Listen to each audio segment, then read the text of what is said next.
Assalamualaikum warahmatullahi wabarakatuh. Alhamdulillahi rabbil alamin. Wassalatu wassalamu ala asyrafil anbiya wal mursalin. Nahmaduhu wa nasta'inuhu wa nastaghfiruh. Wa na'udzu billahi min shururi anfusina wa min sayyiati a'malina. Man yahdihillahu fala mudilla lahu wa man yudlil fala hadiya lahu. Rabbi shrah li sadri ويسر لي أمري واحلل عقدة من لساني يفقهوا قولي أما بعد. Alhamdulillah, bersyukur kepada Allah Subhanahu Wa Taala yang dapat bersama pada pagi ini. InsyaAllah pada pagi ini saya akan sambung perbincangan syarah kitab Tauhid bab yang ke-20 lagi. Nah, bab yang ke-20, dalil yang ketiga. Kalau saya cetak kena saya muka surat 222. Okey. Jadi bab yang ke-20 ni sikap keras Rasulullah sallallahu alaihi wasallam terhadap orang yang beribadat kepada Allah di sisi perkuburan orang saleh.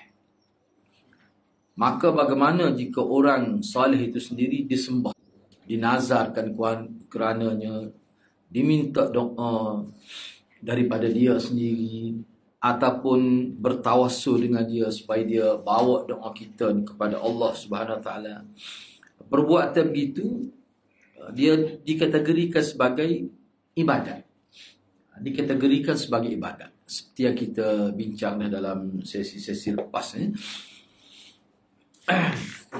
Jadi tajuk ni sebenarnya sama ada kita guna perkataan keras itu, sikap keras, ataupun sikap tegas. Sebab kalau dalam beberapa yang saya rujuk kalau dalam tajuk ni, setengah-setengah ulama tu dia tidak guna dengan makna keras, dia guna makna sikap yang sangat tegas. Atau mungkin lebih-lebih itu lagi. Tak apalah. Tapi pokok mana pun, kalau kita kata Nabi bersikap keras ataupun bersikap tegas, semua itu merujuk kepada maknanya Nabi SAW mana tidak suka seseorang itu melakukan ibadat di perkuburan orang saleh.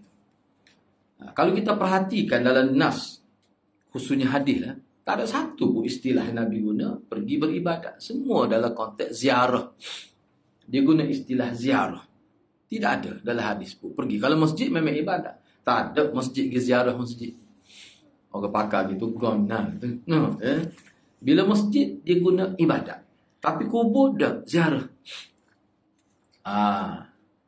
Sebab itulah setengah-setengah ulama pergi ziarah Madinah tu dia lebih merujuk ziarah kubur.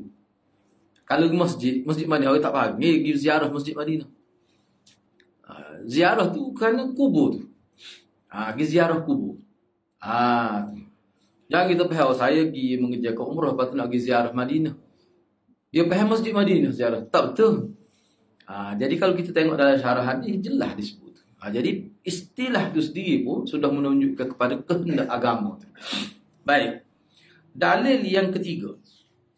Imam Muslim telah meriwayatkan daripada Jundub bin Abdullah radhiyallahu an. Beliau berkata, 5 hari sebelum wafat Rasulullah, aku mendengar sebelum wafat Nabi, 5 hari sebelum Nabi wafat, kata Jundub, dia kata aku dengar Rasulullah bersabda. Ini antara hadis yang terakhir, antara hadis akhir. Nabi kata, inni abra'u ilallah an yakuna li minkum khalil, fa inna Allah qad ittakhadhani khalila kama ittakhadha Ibrahim khalila, walau kuntu muttakhidan min ummati khalila lattakhadhtu Aba Bakrin khalila, wa inna man kana qablakum kanu yattakhidhuna qubur anbiya'ihim masajida, ala fala tattakhidhul qubur masajida fa inni anhaakum an dhalik.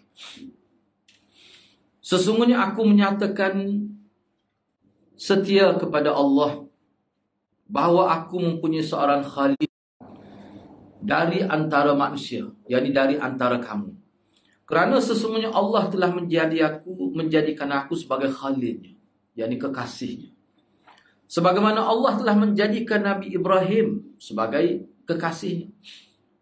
Kalaulah atau seandainya aku boleh menjadikan seorang khalil, manakala aku naklah menjadikan seorang khalil aku dari kalangan umat aku, nescaya Abu Bakar lah yang aku jadikan sebagai khalil aku, yakni teman rapat aku. Dan ketahuilah, sesungguhnya umat-umat sebelum kamu, mereka telah menjadikan kuburan para nabi mereka sebagai tempat ibadat. Kalau kita tengok dalam syarah hadis ni, cerita Bani Israel ni. Cerita Bani Israel, pokok Yahudi. Sebab mereka ni pemimpin politik mereka adalah para nabi dan rasul. Imam Tahawi sebut 9 hadis dalam kitab dia, Mushkilul Athar itu. Bahawa Bani Israel ni antara bukti kemuliaan mereka berbanding bangsa lain, pimpinan mereka, pemimpin politik mereka tu adalah para nabi. Bahkan Nabi sebut dalam antara 9 riwayat tu, bila mati seorang pemimpin, maka Allah lantik pemimpin lain, nabi juga. Tak ada orang harap Nabi Muhammad seorang ya. Ini kelebihan Bani Israel. Jadi maknanya Nabi cerita sini ni, pokok Bani Israel, mereka menjadikan kubur Nabi mereka sebagai tempat beribadat, beriktikaf dan sebagainya. Ingatlah, janganlah kamu menjadikan kubur siapa saja, tak kiralah, sebagai tempat beribadat. Kerana aku benar-benar melarang kamu dari perbuatan. Itu tegas tu. Aku benar-benar melarang kamu dari perbuatan itu. Rasulullah SAW melarang hal tersebut, iaitu menjadikan kubur sebagai tempat ibadat. Masjid itu maksudnya tempat ibadat. Ini cerita daripada Jundub lah ni. Jadi maknanya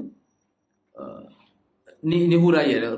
Jadi Rasulullah ni dekat 5 hari nak meninggal dunia, kira lah sebut perkara ni. Mana orang yang membuat wasiat, bercakap di akhir-akhir usia dia tu, itu isyarat pada kepentingan perkara yang disebut itu. Jadi Nabi ni, Rasulullah ni larang perbuatan menjadikan kubur sebagai masjid, tempat ibadat di akhir hayat beliau. Ana ubah sikit waktu tu. Ana ubah sikit. Dalam hadis yang sama, pada saat sakaratul maut ni mana saat ketika Nabi hendak meninggal dunia, Nabi melaknat orang yang melakukan menjadikan kubur sebagai tempat ibadat. Itu lebih hampir lagi. Ni 5 hari. Ada dari riwayat lain sebut begitu. Mana hari terakhir, Nabi lari lagi. Dan perlu diketahui bahawasanya salat di sisi kubur itu termasuk dalam kategori hal tersebut, iaitu menjadikan kubur sebagai masjid, walaupun tidak dibangunkan bangunan masjid di sana. Inilah makna perkataan Aisyah, khasya an yuttakhadha masjidah. Inilah maksud kata-kata Aisyah radhiyallahu anha. Ni cerita dia kenapa Nabi dikebumikan dalam bilik Aisyah tu. Apa tu? Khasya an yuttakhadha masjid, kerana dibimbangi kubur Nabi akan dijadikan tempat ibadat. Ditakutkan kubur beliau dijadikan masjid, kerana para sahabat pada waktu itu tidak mungkin membangun masjid di sekitar kubur beliau. Jadi Aisyah bimbang tu, dia bukan bimbang pada generasi salah pertama tu. Bukan bimbang sahabat tu buat dia.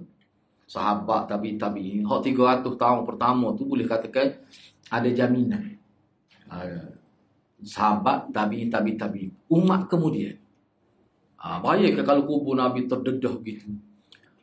Kubur bakit tu, kubur Sayyidina Uthman, tak sekira lah Syiah ni orang ahli sunnah. Anda tanya dia punya mutawih lama-lama lah.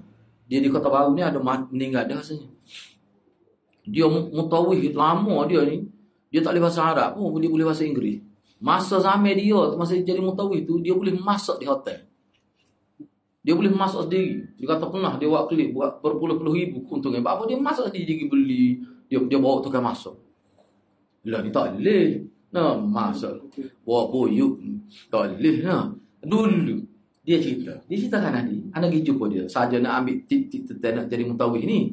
Dia pun ceritalah. Sebab anak tanya, anak kata ada kau orang pergi jilat dia punya dinding kubur Nabi. Dia kata memang ada. Sebab tu Dia pergi tu bila-bila dia tu rasa bom, dia jelak. Apa tu? Ada tu dalam kepala dia tu. Ada maksud tu apa jilat haja gitu.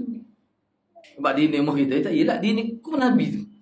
Adalah tu maksud dalam kepala dia ada sesuatu tu. Akhir sekali polis jaga ke dia askar dia tu. Nak Allah tangan pun tak hafal.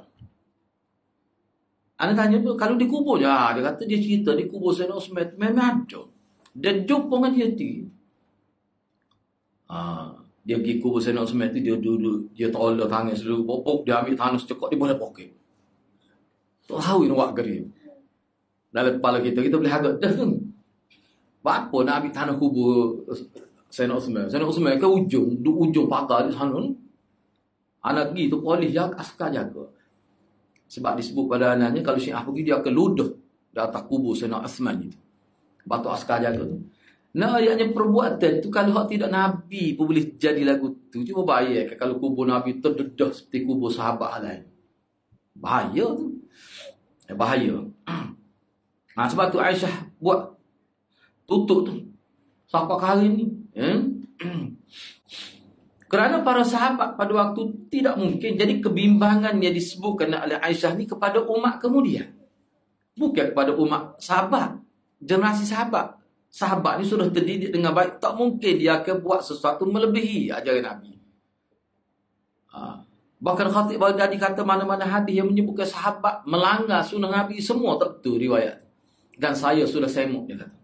Tu Khatib Baghdadi sebut dalam kitab Fasul Khitab fi Mawaqifil Ashab tu, dia sebut dengan tu. Dia buat kajian dah ke dia. Begitu juga yang menyebutkan sahabat. Sahabat kan ni lah, sahabat. Banyak lagi dia ceritanya, tu ada sebut secara ringkas. Baik. Jadi setiap tempat yang digunakan untuk salat, maka tempat tersebut kira-kiranya dari segi istilah agama sudah jadi masjid tu. Sebab tu dia ada istilah Masjidul Bait. Bahkan setiap tempat yang digunakan untuk salat, sekali-sekala tu tak kira. Kubur dia tidak akan jadi sekali-sekala. Mana nak tengok bukti? Di negara jiran kita. Sahabat anak, pernah pergi buat kajian seminggu. Dia kata kubur Wali Songo ni memang lebih meriah daripada masjid. Dia pergi tu memang dia pergi hari hul dia. Hari sambut kematian. Hari hul, bukan maulid, hari hul. Dia kata 15,000 tak kurang. Duduk berzikir. Tak kurang pada 15,000. Bahkan pada permulaan dia nak mengambil tempat masing-masing, nampak semacam tawaf. Dah ramai. Lepas tu, dia ada satu, tak tahulah satu keyakinan, bahawa dalam tempoh satu hari kematian tu, tidak boleh, tidak ada seorang pun. Tidak boleh ada kosong di masjid. Sebab tu dia pergi semaya berperingkat. Pergi sebahagian. Lepas tu waktu mari semaya, orang lain pula pergi. Supaya dalam tempoh 24 sentiasa ada yang berzikir di kubur Wali Songo tu. Hak sebut ni, hak dia pergi sendiri. Hak lebih menarik laginya, bila selepas selesai upacara tu, dia isap rokok secara berjamaah. Hak tu hak menarik lagi. Rokok suria. Budaya. Berkebuk dia tu. Dia tengok sendiri. Dia sebut hana. Tak sedih dia pernah hari ke kuliah sini sekali dulu. Tu kan. Dia kata sehingga babo-babo alik sian jadi sakit jantung. Tengok perbuatan buat-buat. Sehingga tu tak boleh duduk situ, pergi tidur di hotel malah. Dia jadi macam sedih. Padahal kita kata banyak dah persamaan itu. Moga dia pesan apa, tarikat juga. Tapi hak ni berat. Itulah. Sebab itulah. Perkara ni kalau tidak dijaga. Mana kalau kita nampak benih sikit je ada. Orang panggil perbuatan amalan kari itu terus dia kena mati ke selalu. Benih itu. Tengok kubur tu kenali lah. Tak kata dengar. Tengok tu dah. Pokera tengok duduk melompat masa duduk ngatik tu. Tengok dah view. Jiran, enggak jiran tu ada kontak. Jiran kuasa buka mana tu. Lalu kita pergi sekolah dulu. Lebuk jalan tu kita lalu nak hari. Ada kontak. Kawasan tu. Yalah, tengah tu keluarga saya situ. Dia kata tak boleh nak tidur. Dia tepuk dia masa dia bersikit. Anak pergi tengok tu jarak tu lebih kurang daripada rumah dia ni sampai ke ujung berapa Ana rasa mungkin 30 meter juga. 50 meter tu mungkin jauh sangat. Dia duduk dalam rumah tu tak dia nak tidur. Sebab hak mula-mula kes tu berlaku pada waktu malam. 2 kali. Cuma bila ditegur, dia jadi korban ni buat siang hari. Siap dengan video. Hak menarik ya, bila kita hantar video dia, dia kata siapa dia ambil video? Hak saya ambil pun ni. Rupanya ada juga orang yang ambil video tu. Dia ingat ke saya ambil. Lepas tu bila pihak mai kunci dan buat arahan bertulis nak masuk ke kubur ni kena kontak orang ni. Dia pergi ngati atas wakaf tepi kubur. Tak boleh wakaf, nama wakaf. Kalau tanya nak boleh pun nak rambut tu. Tapi rambut tu silap sakit lah tu. Zamir-zamir ada dia punya teduh. Dan anak-anak sebut lah, dulu pernah ada kipas dengan TV tu. Anak tengok sendiri tu. TV hot nipis tu. Lepas tu dah seminggu. Masa tu almarhum, ya kita sebut ni. Masa tu Ustaz Abdul Qari ada lagi. Anak report Ustaz Abdul Qari, lepas tu tak ada. Anggo Ustaz Abdul Qari pun meninggal. Dulu Ustaz Abdul Qari kalau ada buat dia laris lah. Bagus Ustaz Abdul Qari. Almarhum. Anggo tepi rumah dia. Lain ayat siapa? Mujurnya orang yang duduk situ, beberapa keluarga di situ tu orang yang faham juga dia punya agama, faham sunnah ni. Dia sedih. Tu nak ayat bunyi. Banyak ke kalau lelap? Kalau dibiarkan bertulisan lagi. Enggak kubur wali ni ramai kalah di Kelantan. Banyak kalah. Kalau dikatakan wali, ya benda-benda gitulah. Kalau tidak dia akan jadi seperti Bani Israel. Berhala-berhala tu sebenarnya nama-nama orang saleh belakang tu. Sebab tu dia pun nama Suwak, Suk dan sebagainya. Lak, Manak tu nama orang saleh Bani Israel. Tu konsep tawassul itu. Hatu Nabi tak syirik. Apa tu? Dia boleh membawa kepada syirik. Kalau tak jadi syirik lalu pun dia akan sampai situ. Baik. Jadi cuba perhatikan. Bila Nabi sebut tanah kubur ataupun di perkuburan itu tak boleh. Yalah kalau dalam mazhab Syafi'i dan ramai ulama lain kata sekadar untuk semaya jenazah boleh. Sebab dia sebenarnya semaya jenazah hakikatnya dia tidak salat pun dia doa. Dah sujud, rokok, tak ada caca gitu. Tu sekadar tu kalau boleh. Tu pustung kata tak boleh. Khilaf pula tu. Nak yang tak boleh. Lepas tu kita pergi, lepas tu nak baca ke dia? Tak kena baca pelembagaan situ punya sana. Boleh. Doa. Bukan suginyan. Kalau kata, lepas tu nak baca ke dia? Baca Quran.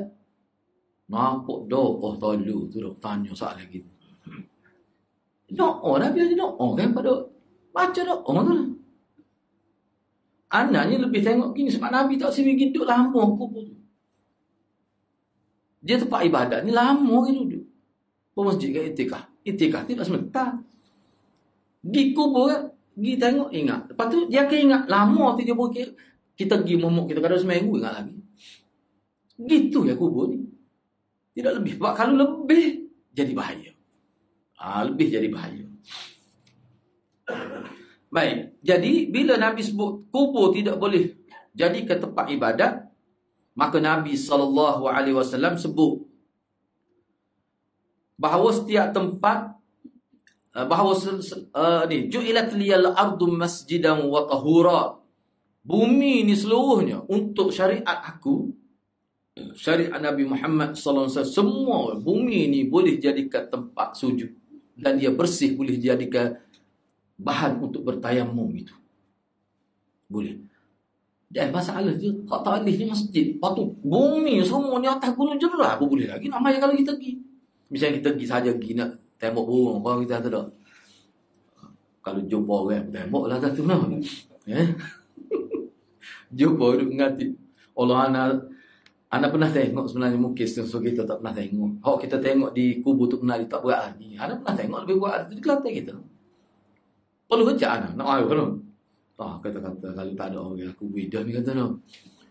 Dia macam sepoi lah. Memang nampak. Kalau hatu Jepun dia straight gitu. No. Ni sampai lutut dia jadi tu sebab nampak. Kita lihat ini lain macam ada jumpa ada. pengalaman semasa ana bersama pokok dia dulu setahun lebih saja kita nak tengok macam-macam pokok. Lepas benda tu hilang. Benda tu pernah satu ketika hilang dah. Apa berlaku pula gini? Apa? Salah satunya bagi anak ni, selain daripada kealpaan masyarakat, dia faktor kerajaan itu sendiri. Tumpuan kerajaan itu pada apa? Dia besar. Bila ketiadaan seorang, kita kata ulama yang betul-betul, dia ada kesan dia. Jadi perkara begitu boleh berlaku. Dia berani secara terbuka. Bagi anak tu dia nak test market itu sebenarnya. Dia nak tengok setara mana. Kalau zaman dulu, kalau kita baca sejarah zaman dulu, kajian zaman dulu, dia tangkap dah tu. Dia kurun dah tu. Dia akan counselling orang itu. Dan dia akan lepas dalam pemerhatian. Itu sepatutnya. Dah tak kismai jemaat mazhab Syafi'i boleh tangkap dah. Isteri boleh report dalam fiqh Syafi'i. Banyak peruntukan fiqh tidak digunakan dalam masyarakat. Baik. Jadi maknanya walaupun kita kata kubur tidak boleh tempat ibadat, orang kata patu kubur. Bumi ni seluruhnya boleh maya. Boleh jadikan tempat ibadat di bumi ni. Hak tak boleh kubur ya. Mana Nabi terus bagi alternatif selalu. Hak tak boleh sikit tu ya. Hak bolehnya luas lagi dunia ni. Sampai dalam fiqh maya adalah air besar. Jadi tak ada masalah sebenarnya. Baik, cuba kita tengok syarah hadis ni. Menjelang akhir hayat Nabi SAW, Ana tidak nafikan apa yang Ana sebut ni dalam setengah-setengah kitab yang cenderung ke arah membenarkan itu. Dia akan kata benda ni khilaf. Ana apa hal tu dalam kitab tersebut. Tapi kita dalam bab ni, dalam kikih yang melibatkan larangan Nabi, bukan dalam bab akhlak, bukan dalam bab fiqh, bab akidah. Bagi Ana, kalau kita berkompromi, kita longgarkan masalah ni, dia bahaya. Tak ada faedah pun. Contohnya apa? Anak sentiasa sebut, baik, tak boleh ibadat di kubur. Lepas tu, tak ada ke tempat lain. Masjid. Dan bumi ni seluruh boleh kita jadikan tempat kita berzikir. Masjid, kubur tak boleh. Apa? Sebab Tok Guru Mufti Besar Kelantan kata ni lagi masa dia bincang benda ni. Sebab Tok Guru dulu hajing, sebelum dia jadi Mufti Besar, dia kuliah ni, kalau lepas ngarik tak sakit, lepas asas, tiap asas 7 kali seminggu. Jadi kita yang menarik orang pergi semayasa, menengah kuliah dia 15 minit ya. Setiap hari. Antara Ani ingat lagi. Dia sebut, dia kata, manusia ni lagu tu lah. Dia buat perbangan pokok nako. Beratus-ratus buah. Sebutir kita baru. Dia pakai 2 kelihatan tu. Dia pakai 2 kelihatan baru tu. Kalau tak baru, tak tengok. Kalau Nabi lari tempat kubur tu, dia tak boleh ibadat. Lain boleh berlaku. Dia duduk tengok kubur tu. Tu pesi manusia yang sudah terpedaya dengan talbisu iblis tu. Dia akan jadi gitu. Jadi bahayalah. Sebab tu bagi ana, semua pihak bertanggungjawab kawal benda ni. Dan yang paling dibebankan dengan tanggungjawab ni adalah golongan ataupun pihak yang berotoriti tu. Itulah sebenarnya. Jadi menjelang akhir hayat Nabi SAW, sebagaimana dalam hadis Jundub tadi, Rasulullah SAW telah melarang umatnya untuk menjadikan kubur itu sebagai tempat ibadat. Kemudian dalam keadaan saat yang lebih kritikal, di hari terakhir Nabi wafat, ini kira dekat benar nak meninggal dunia. Saat-saat akhir, sebagaimana Aisyah sebut, Nabi telah melaknat orang yang melakukan perbuatan tersebut. 5 hari sebelum tu tak laknat lagi. Sebut larangan saja. Anhakum, aku lari kamu. Tapi di akhir hari terakhir Nabi Muhammad sebelum dia meninggal dunia, dia laknat. La'anallahu al-yahud wan nasara yattakhizuna qubur anbiya'in masajida. Allah melaknat Yahudi dan Nasara yang telah menjadikan kubur Nabi mereka sebagai masjid-masjid. Itu hari akhir. Hari terakhir. Salat di sekitar kuburan termasuk pula dalam pengertian menjadikan kubur sebagai tempat ibadat. Salat ni maksudnya pergi salat, bila pergi salat sebab pergi masjid. Kan masjid ke dia ada tahiyatul masjid. Ni tahiyatul ke dia panggil. Tahiyatul kubur. Gitu. Tak tahulah dia. Pelik mati. Memang anda tengok. Anak sedih ada satu kisah berlaku. Abi Ipah nak meninggal dunia. Jadi dia berwasiat lah. Kalau dia mati dia minta anak urun. Dia nak urus dengan cara tepat seperti mana Nabi urus sahabat-sahabat dia mengenal. Kata boleh. Jadi kita istilah keluarga ni, kalau nak suruh kita urus, biar kita buat seperti mana sebut dalam hadis. Anak buat. Tiba-tiba mari. Keluarga Abepa juga. Tak tahulah dia anak tidak nak sebut lah. Sebab kalau sebut kenal dia. Dia pengkuliah juga. Dia pergi tu, dia tanjung. Dia kata talqin lah. Anak kata talqin dah. Bila? Anak kata mari. Mati hari ni. Talqin awal-awal lagi. Dia pun berubah muka dia. Sebab kita siap dah. Kita urus, nak telik. Dia pergi. Dia kata tak boleh kena buat. Anak senyap, anak tak kata apa. Jadi, dah teka pun tak ada. Memang sengaja kita tak bawa belakang tu. Bukan nak sudi. Tak apa duduk anak terima. Bukan duduk atas kubur, duduk tanah kubur tu boleh. Anak pahal tu. Bukan kita tak reti baik-baik tu.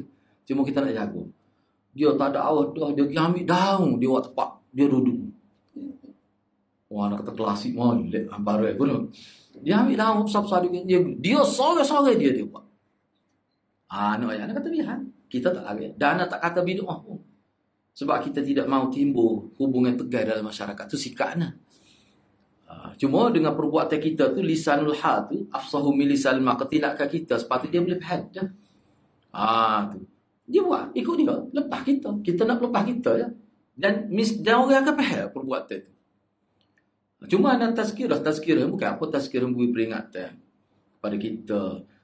Bila ni destinasi kubur ni, ulama kata destinasi dia panggil apa ni? Intiqaliyah. Alam barzah ni alam intiqali. Perpindahan nak pergi ke alam akhirat. Sebab selagi manusia ada seorang atas muka dunia tak mati, dia tak akan berlaku hari akhirat. Mesti dia semua tu kena masuk dalam alam barzah. Dan berada di situ dalam satu tempoh yang Allah saja tahu. Selepas tu baru berlaku akhirat. Daripada Nabi Adam meninggal sampai hari ini, duk tunggu mati semua. Bila mati semua baru berlaku akhirat. Jadi kita beri tazkirah gitulah. Lepas tu di kubur ni dia ada azab. Kita sebut benda-benda gitu sebab talqin sebenarnya untuk orang hidup. Bukan untuk orang mati. Dan anak mudah kalau anak talqin, tapi kalau orang panggil anak tak buat, anak memang takut jadi tazkirah pula situ. Lama jadi tazkirah, nak kali mati ada sama tu. Tak kena juga itu. Jangan tu buat sama tu. Cuma kita beri peringatan mengekal. Anak sebut 3 kali ya. Menyedari, ingat pada mati ni, dia akan ingat pada akhirat. Boleh merubah akhlak manusia tu. Yang keduanya, apa yang kita boleh bantu orang mati mengikut sunnah. Tak ada lah kalau dalam konteks umum, doa kebaikan dan keampunan. Kalau orang mati tiba bapak kita 4 kali Nabi sebut. Dalam riwayat Bukhari, dalam kitab Al-Adabul Mufrad. Ada sahabat tanya. Kita sebut tu ya. Tak jelas. Sahabat tu tanya, wahai Rasulullah, mak saya Aisyah meninggal dunia, apa lagi yang saya boleh buat? Saya nak berbakti pada ibu bapa saya meninggal dunia, apa saya? Nabi sebut 4 kali. Yang pertama, doa kebaikan. Doa kebaikan. Kita minta Allah tempatkan ibu bapa kita dalam kubur tu. Kubur dia tu jadi seperti raudatun min riyadil jannah. Satu taman daripada taman-taman syurga. Kita minta gitu. Itu tu orang doa kebaikan. Lepas tu kita minta doa maghfirah yang kedua. Minta Allah ampunkan dosa ibu bapa kita. Maghfirah ni ulama kata dia ada 2 makna dalam kalimah maghfirah. Pertama sekali, hapuskan dosa. Yang kedua, biar Allah tutup keaiban ayah kita. Kalau ayah kita ada buat keaiban semasa dia hidup, orang lupa, orang tak ingat. Kalau ingat, orang tak sebut. Timbul perasaan tak sebut. Tu makna maghfirah. Erti maghfirah. Ini dalam syarah fiqh doa dan zikir tu lah. Dia ada bincang perkara tu. Yang ketiga, kita sambung kerja baik ayah kita, ibu bapa kita. Misalnya mak kita semasa dia hidup dulu, dia ada derma pada masjid dengan tetaplah RM10 10. Kita sambung. Mak kita tetap akan dapat pahala. Dan kita akan dapat pahala pula. Walaupun RM10 ya. Jadi mak kita boleh pahala sebenarnya, dia akan jadi berterusan. Itu nak ayat kelebihan anak tu. Yang keempat, Nabi suruh kita sambung silaturahmi dengan kawan-kawan baik ibu bapa kita. Jadi anda tengok dalam syarah hadis, hikmah kita sambung silaturahmi dengan kawan-kawan baik ibu bapa kita. Ibu bapa kita akan mendapat pujian daripada orang hidup. Allah juhnya anak gemula ni. Walaupun dia mati, anak dia panggil lagi kita. Ngekeh anak dia panggil kita. Mak dia mati lama Jamil. Pujian itu merupakan doa. Al-mad, apa ni, fi, al-du'a fi manzilatid du'a. Pujian tu berada pada makam doa. Dia sama dengan doa. Jadi kalau kita orang puji ayah kita dengan sebab perbuatan baik kita, itu doa kebaikan. Itu. Banyak lagi lah dalam hadis lain sebut maknanya banyak sebenarnya kita boleh buat. Anak tu sendiri. Anak ni tidak niat pun boleh pahala pada ibu bapa. Misalnya anak baca Quran. Ibu bapa dia boleh pahala. Tak payah niat pun. Sebab apa? Dalam kitab sebut, dia panggil hubungan ibu dengan anak, ibu bapa dengan anak tu, hubungan tak akan putus dunia akhirat. Tu. Jadi orang kita tak tekeh tu. Itulah masalahnya. Ada seorang tu email, biar anak sebut di sini. Masa ni jadi tu email. Kita hari dia bertugas hari tu tak ada subuh dia. Kita pergi kita jadi tu email. Kata mana yang tak ada?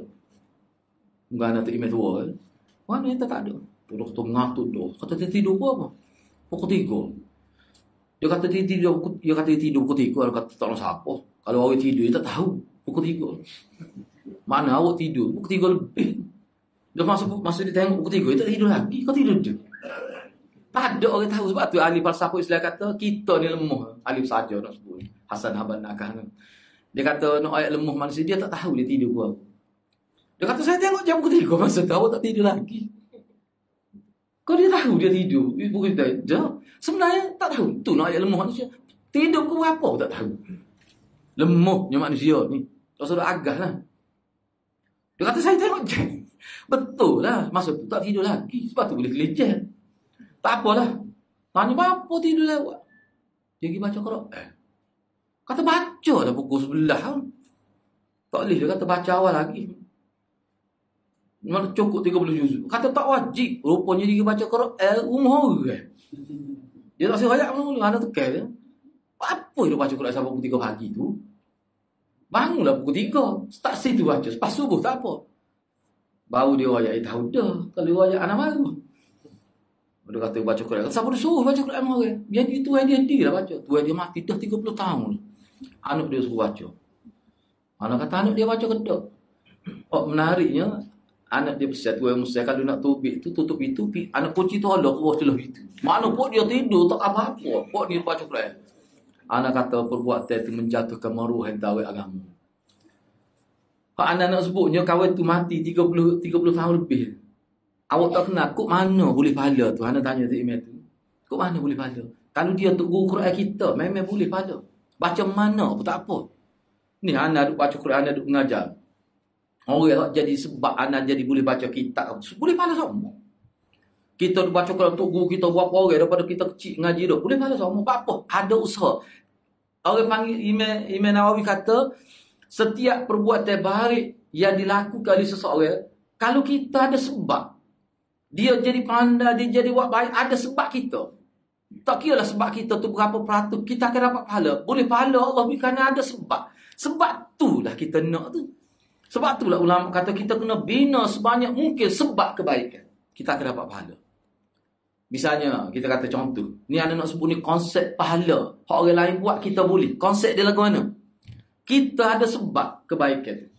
Pada berlaku kebaikan tu ada sebab berkait dengan kita juga. Tu konsep bahawa kita boleh pahala hak orang lain buat.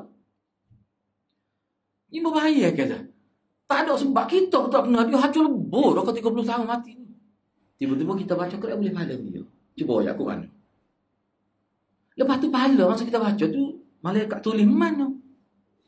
Tulis akaun kita dulu. Kau pergi ke akaun kau tu lalu.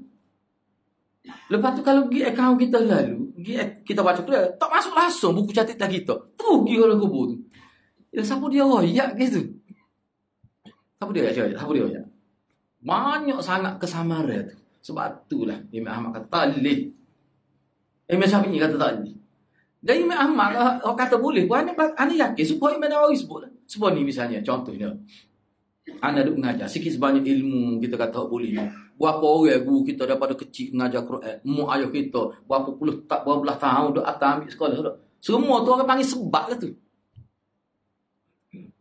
Tu orang panggil sebab. Kerana sebab itulah Allah beri pada dia. Sehingga dalam kitab fiqh, ibu bapa ni bila boleh anak keluar saja anak daripada rahim ibu terus diberi kat orang lain, tetap ibu bapa tak akan dapat. Sebab lahir anak pun sebab dia.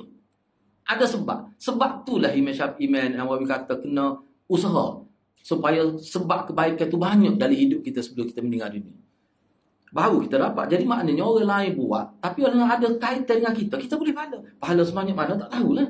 Surah Tuhan lah. Sebab itulah kita duk cari, duk mengaji, nak tahu sebab boleh pahala. Sebab tu Imam Nawawi sebut sangat jelas. Asalnya Imam Nawawi dia hurang dalam buat baik pada anak yatim. Itulah hadis, itulah Nabi sebut berkata ana wa kafilul yatim kahatain fil jannah. Aku ni dalam syurga rapat je dengan orang yang urus kemaslahatan anak yatim bagaikan dua jari rapat. Mana duduk di kawasan perumahan Nabi, orang yang buat baik pada anak yatim ni dalam syurga Firdaus tu. Imam Nawawi masa dia hurah hadis tu, dia kata pada pandangan saya, orang yang terlibat dalam apa saja penglibatan dalam memberi kemaslahatan kepada anak yatim, dia akan dapat kelebihan dalam hadis. Sama ada kita masuk untuk anak yatim, kita menyediakan tempat tinggal, ataupun kita derma, kita tak kenal apa dia. Asalkan terlibat. Terlibat tu orang panggil sebab. Supaya ahli masjid lah. Ahli masjid buat program Quran. Ahli masjid tak mengajar Quran. Dia menyediakan prasarana tu dengan bayar gaji guru.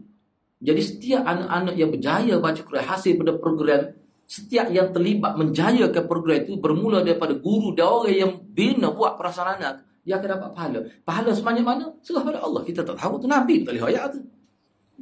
Sebab itulah dalam kehidupan kita ni kena cari sebab baik. Kita akan dapat kebaikan. Tu ya. Sebab tu hadirat, kalau kita pergi tu ke munasabah lah dia tu boleh. Guru Quran kita boleh pahala kita baca Quran munasabah. Moga kita pandang. Pun sebab melalui dia. Sebab tu. Tiba-tiba orang tak ada sebab. Tak boleh nak kait. Sebesar zarah tak boleh nak kait sebab. Tiba-tiba boleh pahala beri-beri dia. Tak logik. Dah nas pun tak ada. Logik pun tak logik. Tak ada sebab tu kita nak aku pelik. Tapi orang ni boleh terima. Benda-benda gitulah. Apa yang anda sebut panjang sikit tu. Ni lah berkait dengan kubur ni. Kita pergi kubur, kita duduk bicara. Dia pergi kubur apa nak doa ya sebenarnya. Pergi tahlil. Gapa-gapa bagi kubur tu. Nak doa kebaikan. Tu ya sebenarnya. Tapi apa sampai kena pasal kat emuh ni? Kena letak tata ni kubur tu. Naknya berdoa. Nabi tak ajar ke doa pada orang mati? Tak ajar orang banyak ketemu. Riwayat kok jelas. Benda-benda gitu kenapa? Sebab tu kalau kita ikut betul sunnah Nabi, iblis tak boleh ganggu kita. Kalau ikut betul sunnah Nabi, iblis tak boleh nak mencela di sebalik kebaikan kita. Dia akan gagal. Sebab itulah dalam fiqh zikir dan doa, setiap kebaikan yang kita buat yang selaras dengan sunnah, semuanya zikrullah. Semuanya zikrullah. Kita kena ingat kan? Baik. Cuba kita tengok lagi di sini. Tadi Jadi solat di sekitar kuburan termasuk sebenarnya dari segi istilah syaraknya, solat di sekitar kubur tu sudah dikira sebagai beribadat dan tempat tu sudah dikira tempat ibadat. Sebab tu tak boleh buat. Dan inilah makna daripada perkataan Aisyah radhiyallahu anha, kubur Nabi disembunyikan daripada penglihatan orang kerana dikhawatirkan kubur Nabi akan dijadikan sebagai tempat ibadat. Baik. Pernah pergi kubur tu Islam? Pernah pergi? Tobat. Anak pergi. Dia kubur dia ada tempat ibadat. Dia tu. Anak masuk bawah tu. Memang dalam pada tanah kubur tu lagi. Orang kubur pun dia sekat ni. Bawah 5 kaki. Tak apa 5 kaki. Boleh 4 kaki ya. Orang ni anak duduk di gitu tak kenal lagi kepala. Boleh masuk dah. Dia ada pintu tutup. Gelap lemak. Tak ada cahaya langsung. Dia adalah ruang untuk udara mengalir. Tak ada. Anak pergi.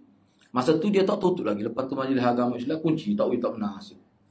Sebab banyak berlaku kis-kis orang pergi tengah malam hidup zikir dalam kubur tu. Cuba bayangkan syaitan tipu. Padahal masjid tepi dia. Masjid tu dia sepagar dengan kubur tu. Pergi kubur, tidak pergi di masjid. Duduk berzikir di kubur, tidak berzikir di masjid. Padahal masjid ni dia boleh iktikaf. Kubur tak boleh. Tak ada khilaf ulama tu. Mana boleh iktikaf kubur? Gitulah. Tapi kalau kita tengok, cuba tengok tempat kita ni sudah ada dah Kita kata sudah ada dah dia punya benih-benih tu sudah mula ditanam. Nampaknya pucuk tubik dah buah 2-3 butir tu. Dah ketemu tu. Cuba bayar. Ana boleh sebut beberapa negeri ni di kawasan ni, dia mesti kata kalau di tengah ni ada di Pulau Tukumani dah. Pulau Mani situ lama dah. Ada khusus tempat sembelih binatang di kawasan tu. Untuk bernazar ke apa. Katanya majlis agama sudah sekat tak boleh masuk. Tapi tak tahu apa saya nak sodok tu. Kalau kita sodok dah tu, bahaya. Supaya nama cabut pokok Zatu Anwar ke pokok Zatu Anwar tu. Cabut pokok tu. Baik, cuba tengok faedah ataupun kesimpulan daripada hadis ni. Jadi kita ni kena ingat kita duk ngaji ni, kena ingat benda-benda yang perkara yang berlaku begitu, tak boleh kita kata mujurlah kita tak kena. Dia tak cukup sekadar itu. Tak lepas lagi Tuhan tanya. Kalau kita tidak ada usaha amar ma'ruf nahi munkar. Kena ada usaha. Kau ke mana? Supporter, jiran, beberapa orang duk kawasan tu. Anak puji dia, nak kata bagus. Puan kata. Siapa dia sedih, dia jerit dia mana. Tidak lagi tapi mengalir air mata. Dia kata, nak buat macam mana? Ustaz, saya sedih tengok. Dia kata. Dulu kita dulu tengok dalam YouTube berlaku di Yaman, berlaku di Turki, di Indonesia. Berlaku di tempat kita, pondok kenali. Kubur tu kenali. Ana ni lahir di kawasan kenali lah, tempat kelahiran. Ana tu tanya orang tua situ tu kenali, tak ada benda pelik-pelik. Tak ada. Misalnya ada seorang nama Johnny, dia mati berkat sekarang. Ana tanya dia.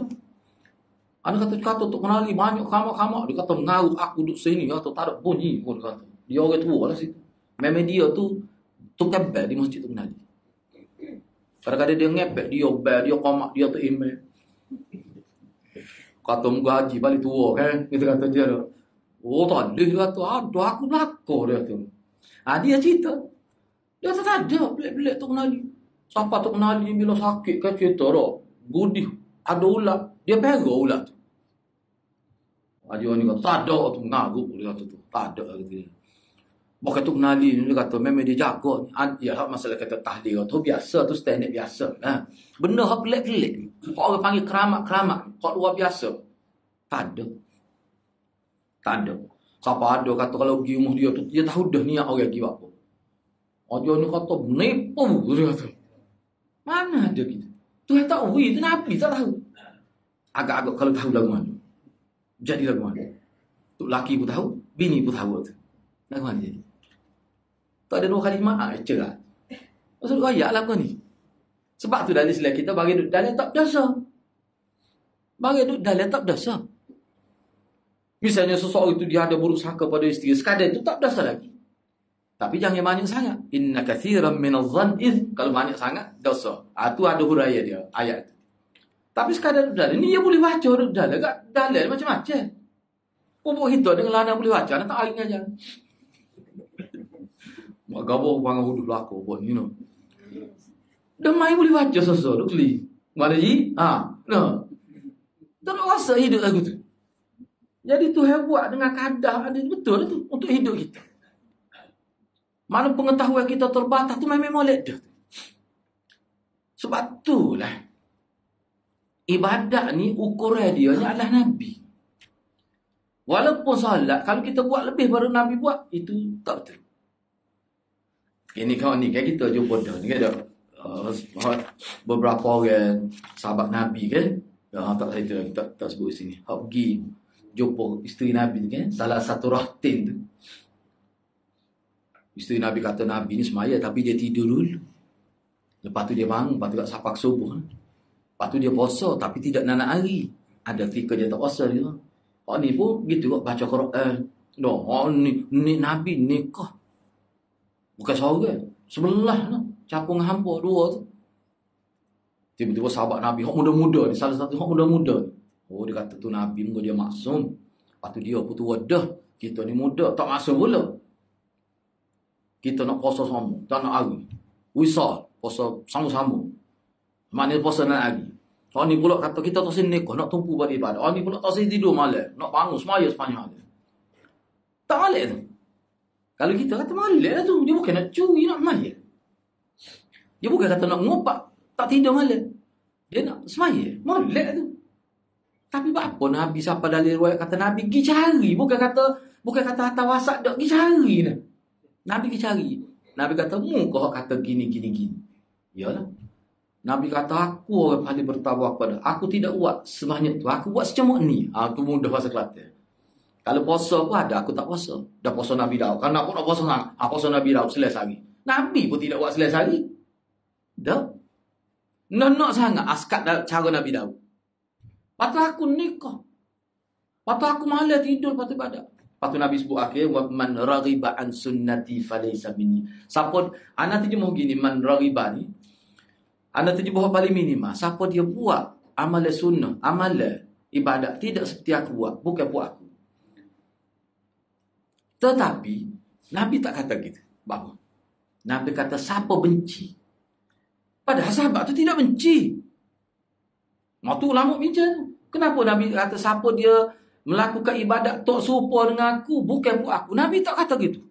Tapi Nabi kata siapa dia benci. Raghibaan makna benci. Raghiba bila ada depan tu makna benci. Siapa dia benci. Jadi mana perbuatan tu dia sama dengan benci. Tak suka. Sedangkan hak aku buat tu, aku ni orang paling bertakwa, aku paling tahu. Hak aku buat tu penanda aras takat tu, ya Allah.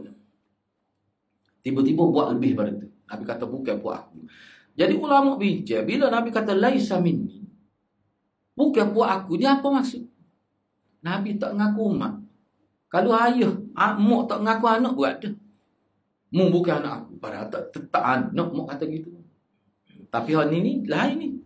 Ulama kata kalau Nabi tak ngaku mak, tiba-tiba orang itu tidak bertaubat juga dengan perbuatan kekal gitu juga. Kesal dia ke dia? Sebelum masuk mahkamah pun tak boleh minum air di kolam Nabi. Itu dah huraian ulama. Sebab umat dia yang sebenarnya boleh minum air itu. Umat dia, hak ikut sunnah dia. Jadi kena ingatlah hak tu sebenarnya sebab tu kita. Sebab itulah Sayyidina Umar kata anda tak ingat tak Arab dia, tapi anda baca Sayyidina Umar kata selagi umat itu tanya Nabi buat ke tak gini, selamat umat tu. Jadi umat Islam ni sebenarnya dia kena menyemarak katanya. Nabi buat kau gini ni. Dia kena tanya. Sebab dengan pertanyaan itu dia akan membimbing masyarakat supaya fokus kepada sunnah dalam amalan dia. Kena tanya. Lah ni kalau tanya terang tanya nak tanya. Dia kata jalan ni. Anak tak kata tu. Anak sekat jalan ya. Anak serabut nak sebut kalimah tu sebenarnya. Mana lama dah ngaji tu. Boleh tahu. Tok guru ayat gini, dia boleh ayat selalu dah. Anak kena dah tu. Dia kata tak bukan lah. Anak kata kalau begitu Wahabi ni yang paling betul. Dia nak tahu. Anak kata kalau begitu Wahabi ni satu nama golongan yang orang panggil tegar dengan sunnah. Marah dia. Dia tak ingat bawa demo ikut sunnah. Dia ikut mana lagu tu. Dia kata saya ngaji Bukhari juga. Dia sebut gitu. Dia tak imam tua dia ni. Dia tak imam tua. Biar anak sebut sikit cerita ni untuk ni lah sunnah kata biar siapa hari ni ingat. Hari ni hantar pergi masjid. Dia pecah anak. Tu lucu ya. Cerita dia pergi. Suka juga. Saja. Pak anak pun malam tidur lewat si ingat tu. Bila ngantuk sikit pagi. Anak pergi semaya subuh. Jadi kuliah subuh lah. Tu lucu. Kita tahu apa leka. Kita kata Ustaz Din berjelas sikit. Nabi duk orang mana lepas mayat. Beres kita ni. Nggak ijik suruh. Kita koyak lah gini-gini sebut Nabi gini. Kalau ada ulama kata Nabi duk orang patut sahabat amin. Hak tu berlaku sekali atau berdua kali. Imam Syafi'i ada buat kenyataan gini. Tujuan nak mengajar cara duk orang lepas mayat. Gitu ya. Gitu ya anak kata. Anak mati kita. Gitu ya. Supaya dia godong orang Nabi. Berapa orang kita 40 tahun tu baca doa tu ya? Berapa? Tak kena tu. Dia kena tukar-tukar doa ni. Tak ingat ke Arab ke Melayu. Belajar doa ni nak ambil idea berdoa. Kalau tak boleh hafal. Memang tak boleh hafal. Semua orang Arab pun tak boleh hafal semua. Doa Nabi ni banyak. Bila dia sebut gitu, relax kita ni. Mereka tak hafal mereka. Tiba-tiba ada seorang kat langit. Dan apa tak kenal ni? Rupanya tu imam tu. Dia tanya anak. Dia kata tak boleh. Ustaz doa 2 kali. Kayak Al-Fatihah ni ada. Lepas tu doa pula 2 kali. Anak kata boleh menggawe dua belakang. Gitu ya anak jawab. Dia pun tak puas hati anak jawab. Dia kata boleh. Dia kata saya tanya boleh. Dia boleh ke dari segi agama? Anak kata tak boleh. Apa sebab Nabi tak buat gitu? Anak tak gitu ya. Mudah ya. Dia pun bangun lagi. Dia kata kalau buat sekali boleh pahala. Kalau buat 2 kali lebih banyak pula. Anak kata apa? Tak buat 5. Banyak kita langgar 3, 4, 4 ke 5 lagi. Oh dia bangun marah. Dia kata ustaz ingat ustaz seorang kau mengaji Bukhari. Oh tu anak sebut dia tu. Kok dia naik angin tu. Anak kata moga anda tak kenal dia tu email. Biar kalau dia dengar saya tak apa. Dia hidup lagi lah ni. Anak kata ngaji Bukhari kau. Oh, ada ke Bukhari sebut Nabi buat Al-Fatihah gitu. Ada cuba ya. Hadis nombor berapa? No. Oh marah dia. Jadi tugas dia bangun. Anak kata tak ada apa lah. Pagi ni balik awal sampai sini.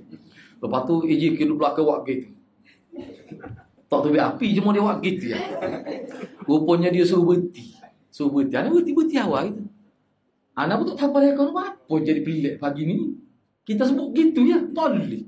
Ada ke mana saya? Anak pun ambil kitab. Ubi itu mari dia tu anak kata tak ada apa lah. Kau bayar molek pagi ni. Dia mari pegang tangannya. Lepas ni kalau ustaz mari ustaz jadi email. Anak kata apa tu email tu dah macam ni. Kau tak jadi email. So anak kata. Lepas tu anak kali pagi, EJK dia mari ustaz. Tadi tu email tu. Dia pun panggil anak gimana. Dia pun cerita lah. Rupanya ada isu. Tu email muda tu daripada mahak dakwah dia pun pelajaran dah. Dia habis itu dia pergi jadi email. Jadi tu email ni muka dia mengaji gitu dia buat gitulah. Maknanya dia baca doa supaya betul sebiji seperti Nabi buat. Dan doa dia doa slow. Jadi orang semaya pun tidak terganggu ke belakang. Jadi imam tua ni marah. Imam tua paksa supaya dia berzikir kuat dan doa 2 kali. Jadi ustaz muda ni kata, dia kata, anak tak jumpa dalam amalan Nabi, amalan sahabat. Paruk nanti imam muda ni kata, amalan lepas semaya ni memang jelas dalam hadis. Muka Nabi semaya Jumaat 5 kali sehari. Berapa tahun tu? 13 tahun. Kita ambil Madinah pun 13 tahun. Lepas tu sahabat pula buat 5 kali sehari. Nak kau susah contoh tak ada. Lagu mana? Tu yang tu email tu senyap. Tak boleh jawab. Akhir sekali dia lobby AJK supaya pecah tu email. Siapa gitu agresifnya. Muka tu dia punya AJK situ orang cudi. Pengaruh-pengaruh saja. Anak kenal Datuk ramai. Buat demo ni dia cerdik dia mikir dia kata tak boleh nak pecat dia lah sebab dia menasabah. Kalau tu email ni tak mari tugas menasabah sebab dia tu email tua tu banyak tak mari tugas. Sebab dia mengajar Quran. Banyak mana tak mari tugas. Jadi bila sebut gitu jadi isu. Jadi bila gitu itulah punca sebenarnya kita telefon. Aku dia telefon so yang anak sebut tu pun dia tu asbab urut. Kalau dia ayat tu ingat kalau kita kecek. Dia buat ni kalau ayat kali. Benar-benar gitu nak ayatnya apa? Kenapa? Anda sebut kenapa? Kerana umat Melayu kita ni cara amalan gitu tu. Anda tanya juga orang tua kapan anak sebut tadi tu. Anak kata Tok Haji kata. Haji, anak panggil Haji ni. Jadi doa 2 kali Al-Fatihah ni bila lagi mula? Start bila? Di alam Melayu kita, khusus Kelantan. Dia kata aku pun tak tahu. Aku celak-celak mata benda tak ada dah dia tu. Padahal dia orang paling tua daripada Melayu. Dia dah dengan orang panggil Tok Bakok tu, anak Tok Melayu. Ayah mak Bakok tu. Ayah Ustaz Mawardi. Dia pun kata aku celak mata dia. Orang kata Haji pun tak tahu mula mana tu. Sebab kita tengok dalam hadis tak ada dia tu. Nak ayat benda tu. Jadi benda tu bila terlalu lama sudah jadi darah daging. Bila kita setuh kau tu mana kita tak kata bila pun nak ayat yang Nabi tidak dia tak boleh terima. Sebab apa tu? Sebab amalan tu sudah jadi amalan nenek moyang warisan. Hak ni lah dulu jadi masalah pada zaman jahiliah bila berhadapan dengan Nabi tu. Bahkan ketika Abu Talib nak meninggal dunia pun Nabi kata ya ammi kul la ilaha atau hajju bihi indallah. Ya bahai pak cik kata sekali la ilaha illallah. Saya berhujah dengan kata-kata itu di hadapan Allah. Jadi hak tepi dia siapa dia? Abu Lahab. Pak Dalo, adik-adik Abu Talib. Dia kata mu nak tinggal ajaran nenek moyang, ajaran nenek moyang. Terus dia caralah hadis ni ajaran nenek moyang ni betul lagi. Benda-benda begitu kita ingat. Saya sebut tu bukan apa, supaya kita berhati-hati. Ajar kita kena tahu kalau kita nak sekutu ajaran itu setara mana. Bila ajaran siapa tahap tu kena tengok orang. Sebab tu anak tak kata. Anak kalau pergi kampung kita tak setulah sebab kita tak sebut. Kita hanya sebut amalan Nabi. Kalau orang tanya, "Patut lagu mana kita doa ni?" "Oh Tuhan aku pasti." Terbaik jawab boleh nyakit. Tapi kita akan sebut hak Nabi buat gini. Lepas tu dia tanya, "Patut kita doa tak supaya Nabi tu?" Anak kata fikir sendiri lah tu. Sebut gitu rengeh lah. Dia ada lagi perkataan itu pun kita tak sebut dah. Moga ada otak. Yang anda tak kata gitu. Kalau kata gitu gege. Sebab tu anak nasihat, tak usahlah kita kata binu'ah tak usah. Sebut hak Nabi cukup. Kita pakai kaedah kul ja'al haq wa zahaqal batil. Kita pamer ke benar, insya-Allah benda tak tu dia akan hilang dengan kita. Kita pakai kaedah tu.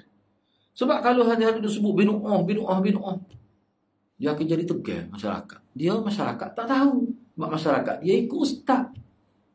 Kalau nak kata binu'ah, kata pada ustaz. Ustaz. Kalau ustaz lain.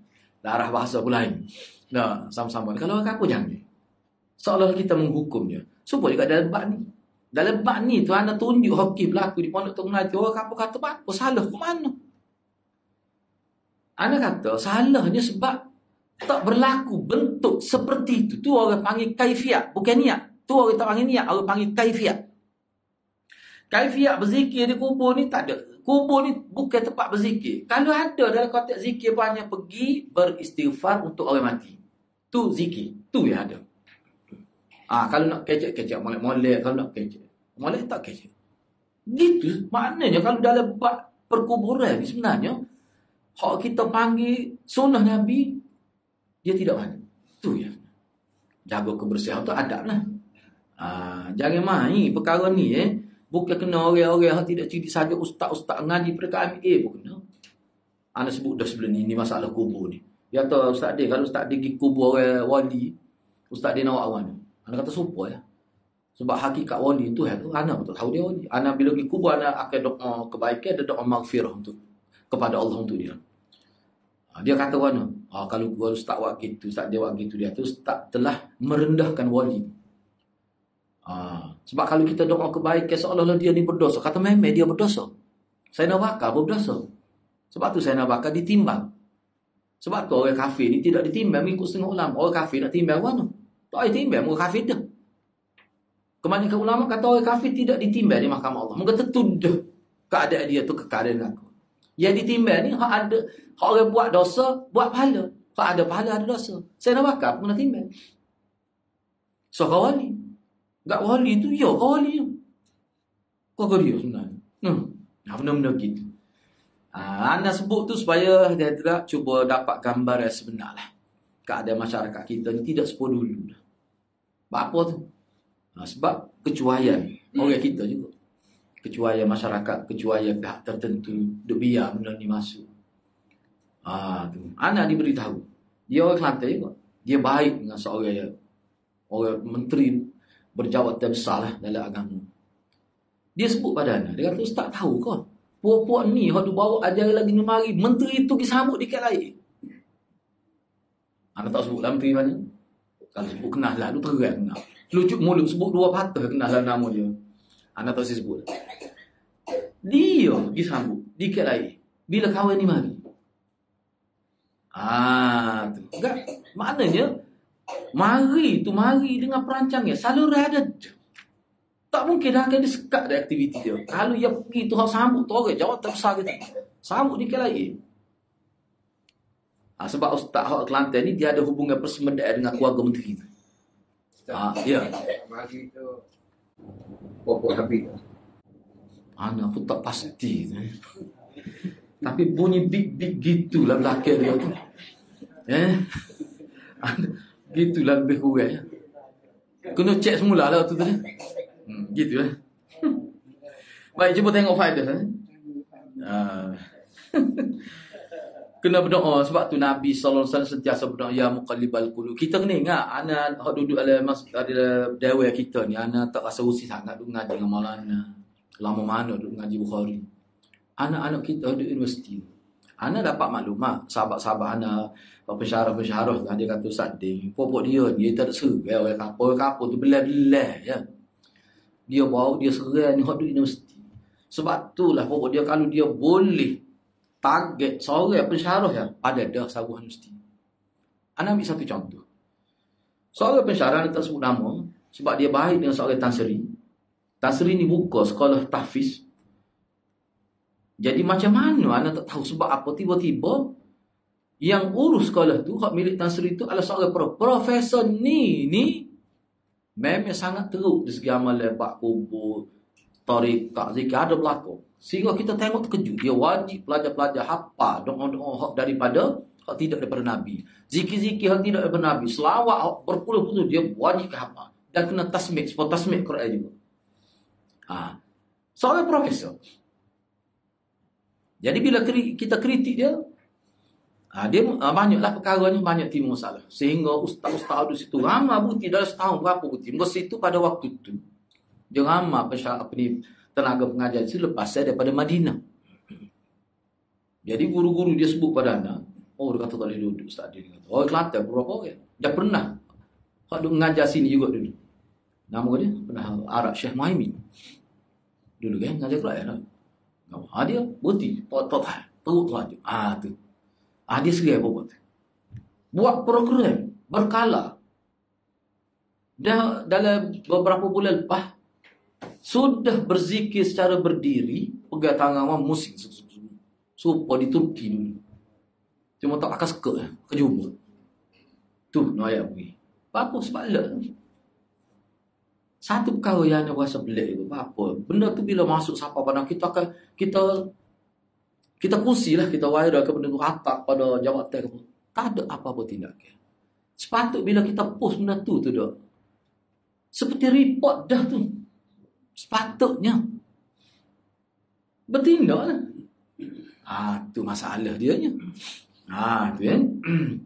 Jadi bila tunjuk gambar kan terkejutlah anak tengok Allah Akbar kata dia mesti pegang tangan.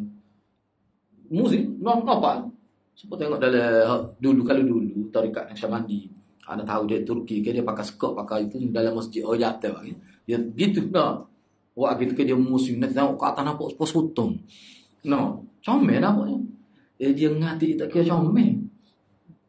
Dia tak ambil kira langsung waktu tu. Benda-benda gitu bahaya. Sebab tu benda ni kena beri penekanan. Sebab tu anak syur ke pokok kita ni kena bercakap. Mana sama-sama kita tak mari kalau ada orang bicara kalau tengok tu tengok ni. Ni bukan ajaran Nabi cukup dah gitu ya sebut tak apa dah. Tak seru macam mana. Gitu ya. Ni kita ngaji tidak lagi. Kalau kita ngaji lama kita buat tu cukup dah tukar setakat kada tu. Hak tu bertakut ngaji Bukhari. Tak tahu. Ngaji Bukhari dah. Hak tu bertakut. Berat tu. Baik, cuba tengok faedah ni. Rusing kita. Cuba tengok ni. Larangan menjadikan kubur sebagai tempat ibadat. Solat di sisinya atau menghadap ke arahnya tak boleh. Tak boleh kan? Sebab tak anda pergi ke satu masjid di Gua Musa, ada sebuah masjid tu, masjid ke apa tak tahu. Ada kubur tengok. Anda pergi anda tak tahu kita dia tutup dengan pelau. Nampak macam keranda. Kita keli. Tanya untuk siap anda pergi tu waktu duha. Saja kita pergi nak singgah masjid. Tanya ni dia ni. Dia kata kubur. Kubur tengok betul-betul dengan mihrab. Sekitar 3 sah. Kubur tu sah keempat. Kubur tu lepas tu 3 sah. Lepas tu tempat email. Anak kata boleh kau nak tengok. Dia akak. Anak tengok kubur. Anak kata kubur siapa ni? Dia kata kubur perempuan. Pemilik tanah. Dia sebut nama. Dia ni dulu ni kira-kiranya orang yang dihormati dan dia ni termasuk dalam penjual juga. Dia kata gitu. Dia perempuan ni sangat dihormati dia. Kabur. Dan dia meninggal di situ. Anak kata sepatut kena pindah kubur ni. Dia letak lain. Tak boleh letak sini.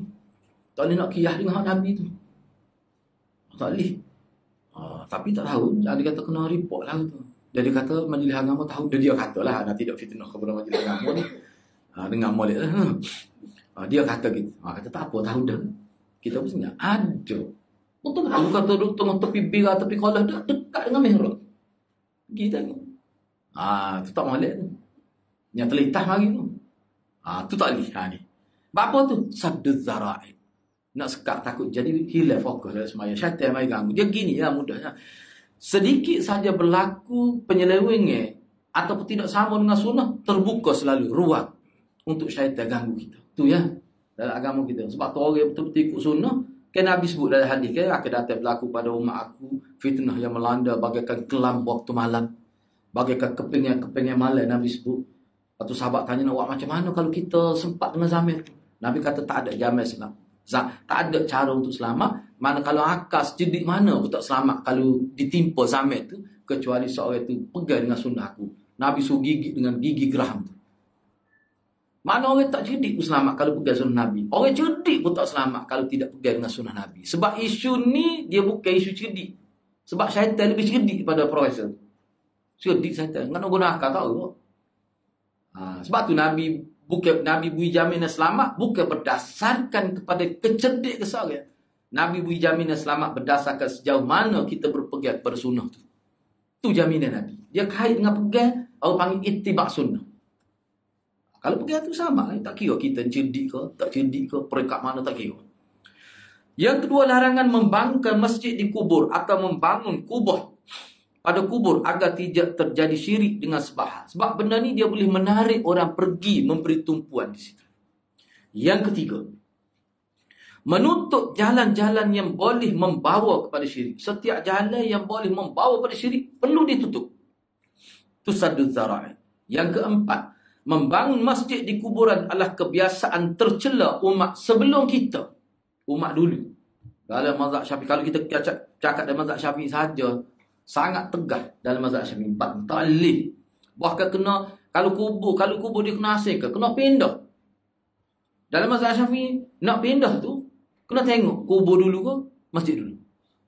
Kalau duduk sekali tu kubur dulu baru masjid kena pindah. Tapi kalau masjid dulu, lepas tu baru ada kubur tu kena pindah. Dalam kitab-kitab fiqh Syafi'i. Bapa tu takut bahaya ni lah. Bahaya kan? Tapi nak lihat dari sudut ni, kalau masyarakat sudah kita didik dengan baik, tak apalah. Bahkan dia lebih insah lagi bila berzikir, tengok tu kubur tepi tu dah. Dia pun dia tengok lebih insah tu, tak apa tu. Tapi dia tidak pergi pun kubur. Kalau tidak, tapi kubur mana pun takut ada. Tapi setengah ustaz ayat kan dia kata malik ikut saja. Jadi kalau kubur tepi masjid, orang nak pergi ngatik perkara tanya, dia tak gamuk juga. Engkau duduk tepi masjid. Ya tak malik juga gitu. Orang kata gitu ni. Tak apa kalau gitu. Nabi Mai takut jadi lagu lain. Tapi kalau kita nak kira zahir pandangan ulama dan zahir hadis, malik dia ada jarak. Jangan. Hak tadi sebuah masjid payah gambar tu, dia bukan atas kubur tu, tanah lain. Dia tepi. Hak ni tak bolehnya dalam tanah kubur. Tu tak boleh. Baik, yang kelima, penetapan sifat cinta bagi Allah sesuai dengan keagungannya. Sebab dalam anda tak ingat hak mana ada sebut mana Allah cinta kan, berkenaan dengan cinta mahabbatullah tu di mana tu. Boleh tengoklah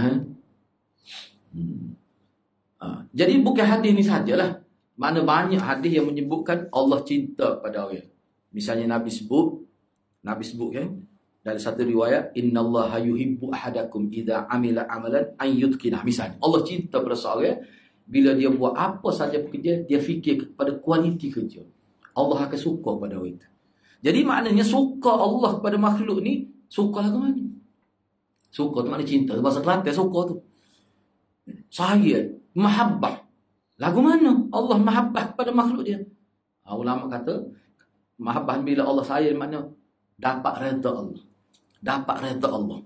Yang keenam, melalui nas-nas yang kita bincang dalam bab yang ke-20 ni, kita akan boleh faham bahawa berlaku penetapan bahawa Nabi Muhammad sallallahu alaihi wasallam adalah khalil Allah, seperti mana Nabi Ibrahim juga khalil Allah.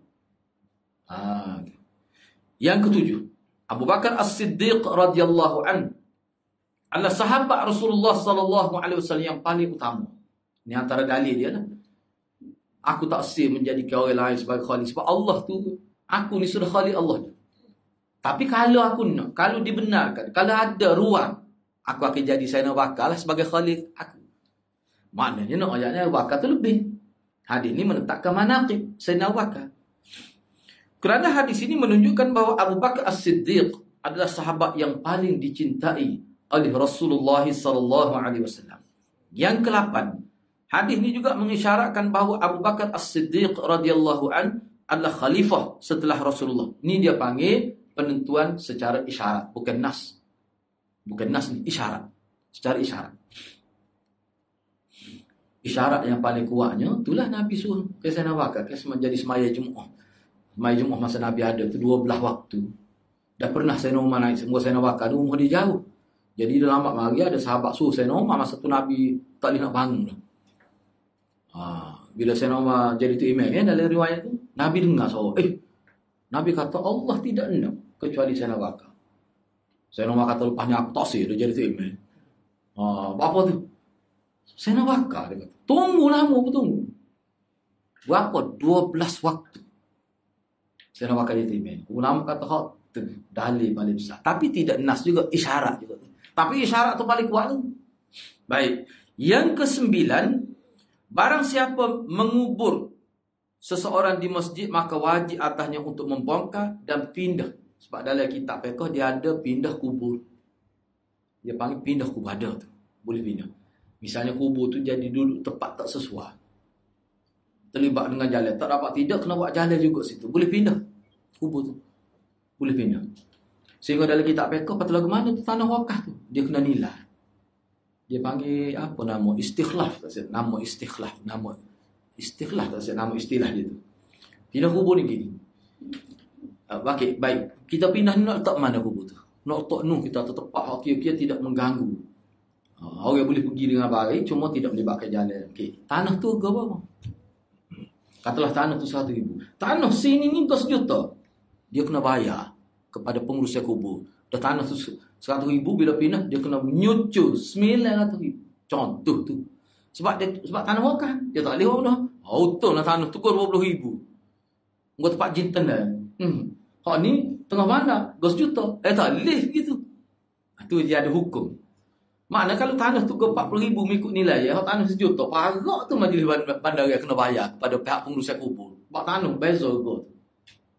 Termasuk tolak semua bab pengurusan perpindahan semua tolak semua, berapa bagi kena bayar. Nilai tanah tidak kena kira. Tak boleh tukar gitu. Engkau ni ke 1 juta dalam bandar ni. Tu ke 100,000 ya. Banyak kena bayar kepada pihak kubur tu. Itu dia panggil dalam kitab fiqh. Baik. Seterusnya yang ke-10 sesiapa yang membangunkan masjid di atas kubur, maka menurut para ulama wajib dipindah ke kubur tu. Bongkar tu makna pindah lah. Kena pindah. Dengan cara yang sesuai dengan fiqh. Cara nak pindah lagu mana, tulis tu nak buat lagu mana, dia ada sebut dalam fiqh. Yang terakhir, yang ke-11. Mana Nabi ni sangat serius dan sangat bersemangat dalam menutup jalan-jalan yang boleh membawa pada syirik. Nabi ni tidak berkompromi dalam bab syirik ni. Ni anak tamu si nombor 12 ni, tujuan dilarang mengindahkan kubur supaya dia tidak dijadikan tempat ibadat. Sebabnya dalam hadis Bukhari, tempat ibadat kubur ni kita buat biar comel pada rumah kita, tu lagi mana tak apa.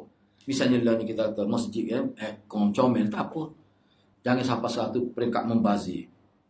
Misalnya masjid ni kau 500,000. Lampu tengah juga 400,000. Tu tak boleh gitu. Tak hijau lah tu. Pernah tengok lampu 400,000? Nak tengok tu. Nak kata Allah. Kalau buat rumah orang miskin kau 25,000 buat putih boleh. Masalah kita pergi nak baca kitab, tak orang lampu tu kena pasal lampu lain. Lampu tu merah sakit putih mata. Anak kata bubuh kamu dia lah kata. Dia tepat 400,000 lebih. Besar lah. Tengok. Semata-mata nak comel. Anak kelisah bubuh. Nak baca kitab, anak pergi nak kelihatan. Sakit mata. Suruh dia pasal lampu lain. Dia kata memel lah. Dia kata ni yang merah. Orang kata buat ke dia? Tu 400,000 lebih ke tu. Kata masjid ni kau apa? Asalnya tak pandai lah tu. 500,000 lah masjid. Lampu 400 lebih. Nak kata berat. Tu tak boleh lah. Ni anak sebut ni berdasar kepada syarah lain. Hadis ni. Tujuan dilarang mengindahkan kubur. Siapa buat binaan dengan comelon ni kan ada setengah kubur tu. Pertama bunga je. Antara kubur ke kubur dia tanah rupuk kapek tu. Siap dengan batu putih-putih. Satu capur hitam comel. Kubur dia agak tali tu buat tu dia apa ni? Belenda ke dah. Nak kata parut comel sungguh. Sebab di Kuala Lumpur ni dia nak tali dengan kubur buat tu lah. Buat buat atas bukit tu. Comel lah. Dia boleh buat, kita boleh buat juga lah. Berkali lah. No. Oh tak boleh ada lagu tu. Tak boleh. Hak Nabi suruhnya lah dia bersih lah. Ni siapa kata cuba tengok kubur bakit. Itulah hak sunnah. Biarlah kita kena tahu lah, kita ngaji kan, ngaji. Sebab apa Nabi kata sampai satu ketika ni bila di tempat lain ni sunnah sudah semakin hilang, orang tak cara dia. Bahkan orang yang ikut sunnah dianggap sebagai ghuraba. Bah, tuba lil ghuraba, bertuahnya orang walaupun dia terasing dia tetap amal sunnah. Orang pandai serung. Orang tengok dia bercipu dia tetap amal sunnah. Bertuah orang tu. Tapi Nabi kata Islam ni kalau siapa berdekat di tempat lain orang tak terima dia, orang tidak ikut ajaran dia, dia akan kembali kepada tempat asal dia seperti ular kembali dari lubang dia.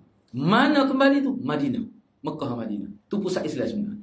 Sebab tu sampai hari ni kita Mekah Madinah tak tercemar sunnah. Duduk sunnah situ. Walaupun orang kata kerah-kerah pun memang gitu. Sebab tu kalau baca sejarah sahabat kerah sahabat. Apa? Kalau dia tidak bertegah gitu dah. Oh, rasa habis masyarakat kemudian ni. Sebab dia tu tonggak yang mengekal ke sunnah. Aisyah radhiyallahu anha di zaman dia selepas Nabi wafat. Sebab Aisyah ni berapa 30 tahun ke 40 tahun selepas Nabi wafat, baru dia meninggal. Pernah berlaku satu kes.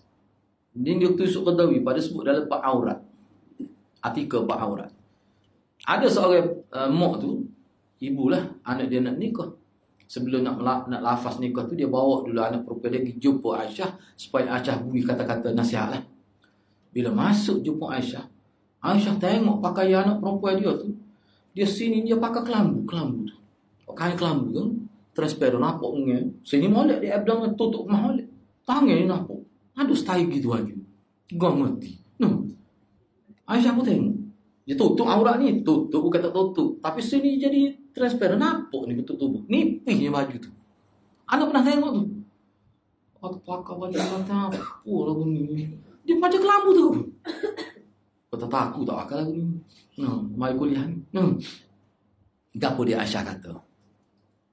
Rekahnya, oh ni lah pakai yalin aku. Wih gitu sebut dia. Agak-agak kalau Tok Imam kata gitu lah kawan. Kita kata kasar tu. Lepas Aisyah kata tu dia baca hadis Al-Ariyat Al-Kasiyat, dia baca hadis. Pakai yalin aku ni memang terdedah aurat kita. Tu hadis Nabi tu. Lepas tu tokah. Dia suruh tokah. Tu baru orang panggil murabbi, pendidik umat tu. Ni enggak dia takut ketemu apa nak jadi ulama, nak apa gitu. Baik, kita berhenti setakat tu lah dulu. Jadi poin yang paling penting yang anda nak tekankan sebelum kita mengakhiri program ini, kita kena letak diri kita sebagai ejen lah. Ejen sunnah. Kena bercakap tentang sunnah. Tak suruh kata bid'ah tak apa. Sebut sunnah je. Kalau tak berani juga nak sebut, kita pamir ke sunnah. Di masjid. Lagu mana kita belajar? Lepas Nabi semaya, Nabi buat. Tak usah kata kalian. Kok kita tahu? Buat. Sebab kalau kita tak buat, bila kita nak buat? Tak boleh buat takut masyarakat jadi pecah. Masyarakat Melayu pecah ni sudah dibuktikan oleh akademik kih politik. Pecah ni. Dia bukan kih benda-benda ini dah. Ini tak tahannya sebab kita ada ikut sunnah ni tak pandai tu. Kecek. Rokok tu tangan. Kita kena ikut sunnah. Tu masalah. Bukan semua ni cerita di tempat lain lah ni. Bukan sini. Gitulah. Ada apa-apa persoalan ke? Kalau ada, kita berhenti setakat tu lah. Assalamualaikum. Waalaikumsalam. Silakan. Kalau kita tengok amalan ulama-ulama besar yang dibawa oleh Imam Ghazali, kadang-kadang kita rasa tak lengkap. Semuanya yang mana pokok yang mana masuk Quran yang mana. Jadi betul. Okey, rasanya soalan tu boleh dengar belakang tak? Dia memang lah. Kalau kita tidak email Ghazali sajalah. Anda nak sebut dulu mana secara umum. Sebab dengan ada buku tu. Kalau bak semaya ni kan, sampai 150 nak semaya sunnah. Banyak tumor tu. Dia lain Imam Syafi'i pun kalau bulan Ramadan siapa baca Quran 2 kali khatam sehari, ana pun tak berani nak kata tu. Tapi ada dia boleh kata. Walaupun ada setengah ulama bila dia sebab ni terlalu sangat dalam kitab sebut.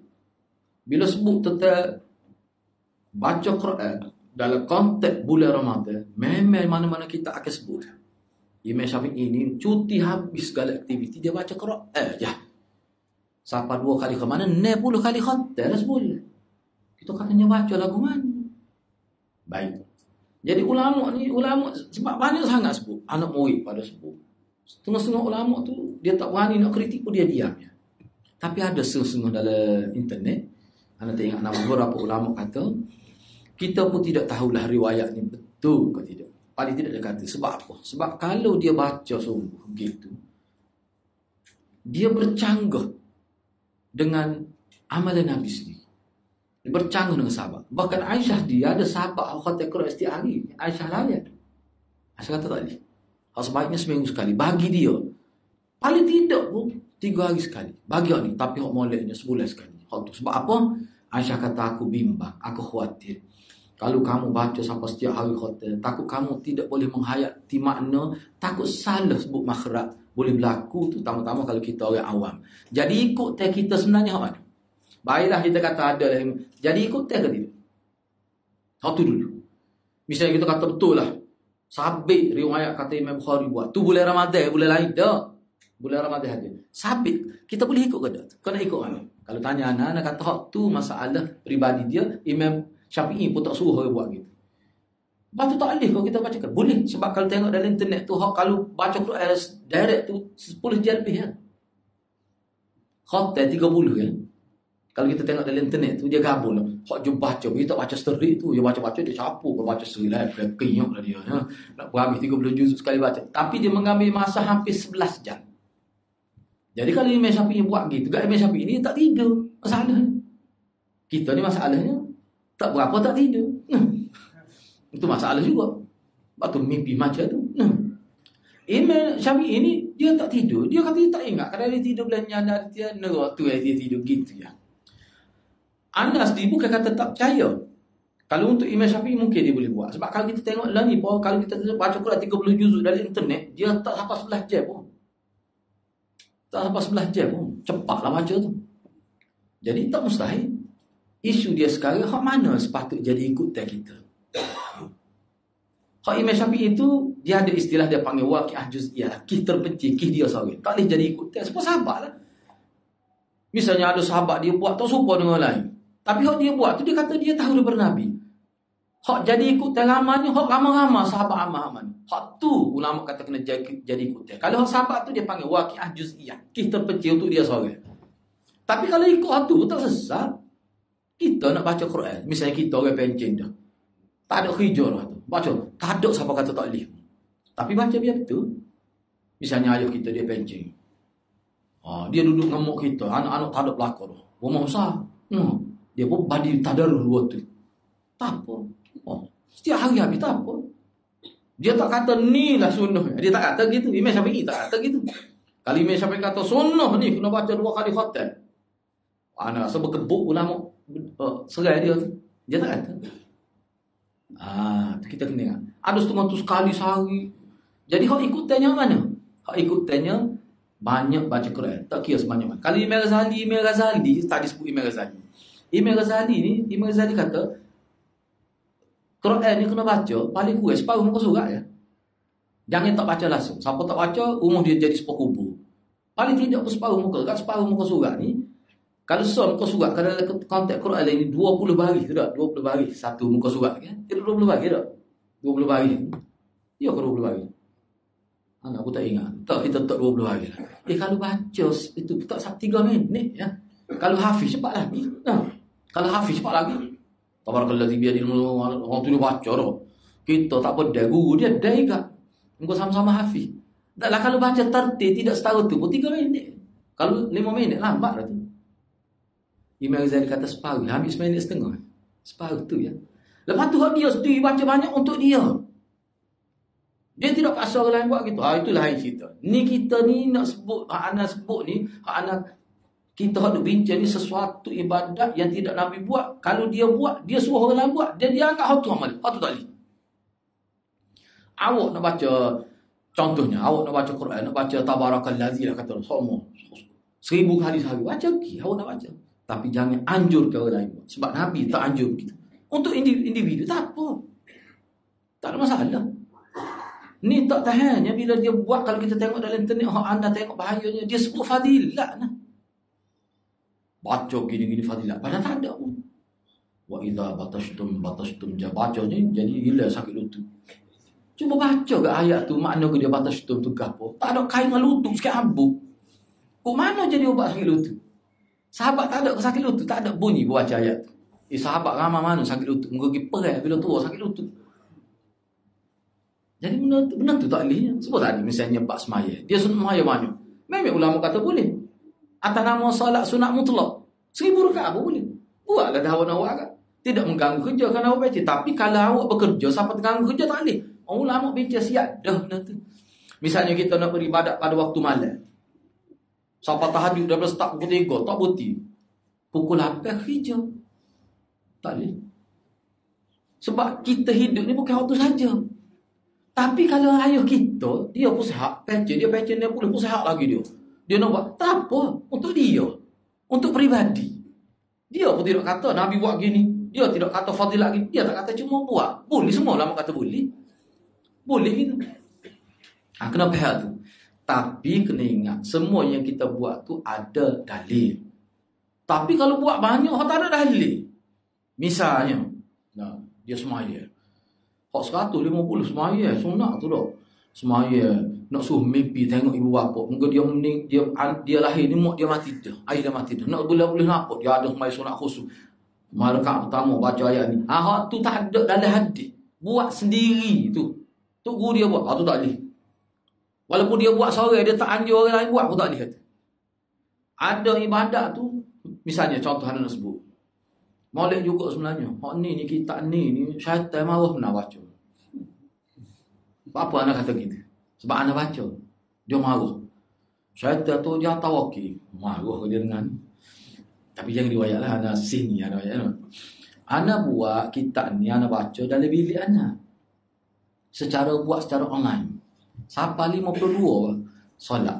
Lama lah mengambil masa. Anak buat mesti PKP ni. Dah kita nak pergi kuliah tak boleh. Kita baca. Siapa-siapa fikir, tiba-tiba ada okey mari ayat mana pihak tertentu minta dihenti ke baca kita. Nak kata apa ni? Ni semaya tak betul yang telah diamal Islam. Saya nak maklum pada masyarakat, semaya ni tak ada dalam ajaran Nabi. Kenapa tak boleh? Dia kata tu saya tak tahu, tapi minta dihenti ke. Ada pihak yang tak setuju. Mana sahabat ada orang tak setuju disuruh kita berhenti. Kalau kita raya ni semaya tak sabit dengan Nabi 150. Semaya selepas kencing, dia panggil salatu sunnatil bauli. Semaya sunat kencing. Kena ambil wuduk dulu lah, bukan lepas kencing maya. Kalau lepas kencing maya tu, nasah lagu mana? Kencing, kena kencing dulu. Tak kencing tak boleh. Lepas tu ambil wuduk, lepas tu maya. Cuba benar sabar kau tidak? Padahal salat tu salat wuduk. Jadi niatnya usalli apa ni ana pun tak erti dia punya niat lafaz niat usalli sunnatil baul usalli sunnatal bauli rakaatain lillahi taala. Jumaah tak ada. Lillahi taala.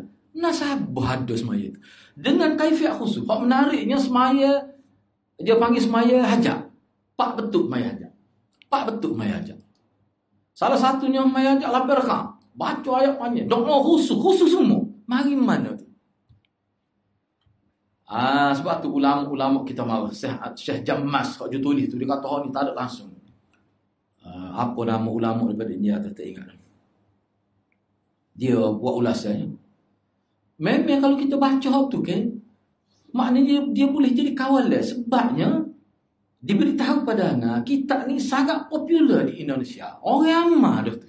Dijadikan panduan untuk semaya sunat. Sepatutlah orang tu semaya sunat tu memang lama. Dan bila anda baca kitab ni, ada seorang pengusaha pusat tahfiz telefon pada anda. Orang santai kita. Dia minta ana foto, ana tolong hantar melalui WhatsApp, ambil dia punya kita skrip itulah. Ambil gambar tu hantar melalui WhatsApp, dia nak tengok. Ana ambil daripada awal. Dia panggil ni solat sunat hifzul Quran. Solat sunat hafal Quran supaya ingat. Tak, bila kita hafal Quran tak lupa. Dia ada semaya khusyuk dengan kaifiat khusyuk. Rakaat pertama baca ni, rakaat pertama baca ayat ni. Lepas tu ada doa khusyuk. Khusyuk. Padahal tak ada dalam hadis. Mariman. Jadi bila ustaz ni pun ustaz Tafi nak hantar pada dia, lepas tu hari tu lah, hari sama dia telefon. Dia kata Ustaz Din, dia kata alhamdulillah, dia kata hak ni saya amal masa saya ngapa Quran dulu. Dia ajaklah di madrasah ni amal. Memang guru dia suruh amal dah ni. Lepas tu hak tu lah dia menjadi amalan di pusat Tafi dia.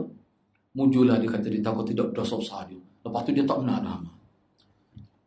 Tu ana ayat dia, ana kata Nabi ajar nak suruh kita ingat tu lah, Allahumma allimna mimma jahilna wa dhakkirna mimma nasina wa alhiqna bis salihin. Patu rabbi syrah li banyak kan. Hak tu ya.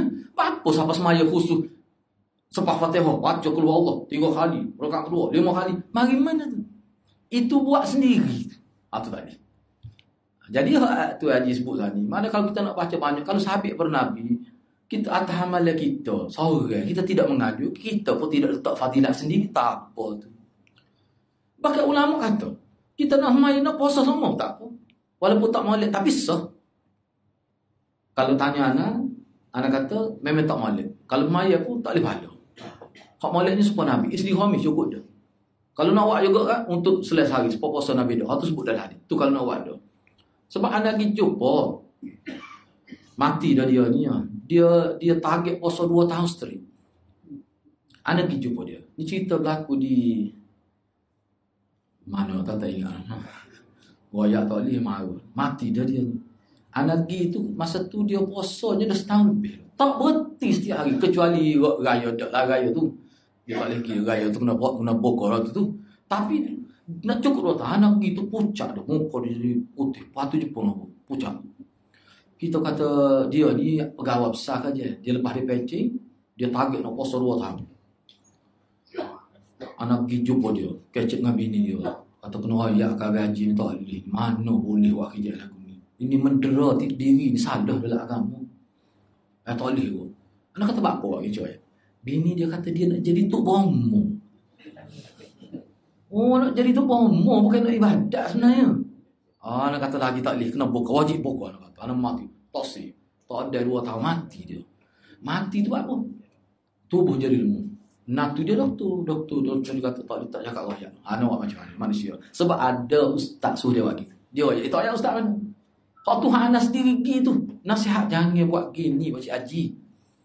Engkau nak tu dia doktor. Tak dengar. Kita pergi tu pucat dah dia. Mati tak ada cukup 2 tahun. Bayar ke 2 tahun puasa dengan umur tua lepas pencik. Kita muda pun kinyok nak puasa. Isteri khamis pun puasa sekap biarlah, minggu depan ada lagi aku ni. Bukan buat kita tu anak agak itu. Gitulah je. Jadi kalau dia gini sebab tak nak sebut, dia tanya tak nak faham maksud tu. Kalau kita ada baca kata ulama buat gini, kita nak buat atas peribadi tak apa, tapi hak lebih baik ikut Nabi. Tapi kalau kita nak buat misalnya nak baca Quran tak berhenti, nak puasa sama, memang boleh, tapi ulama tidak menganjurkan. Bahkan Nabi takut termasuk dalam kata-kata Nabi, halakal mutanatti'un. Halakal mutanatti'un. Nabi kata binasa orang buat ibadat lebih pada aku buat. Nabi takut tu. Sebab tu setengah ulama kata tak boleh, berdosa. Sah tu sah tapi berdosa. Ada yang kata begitu. Kalau tanya anak, buat support Nabi ajar. Hak tu terbaik. Okey, ada soalan lain gitu.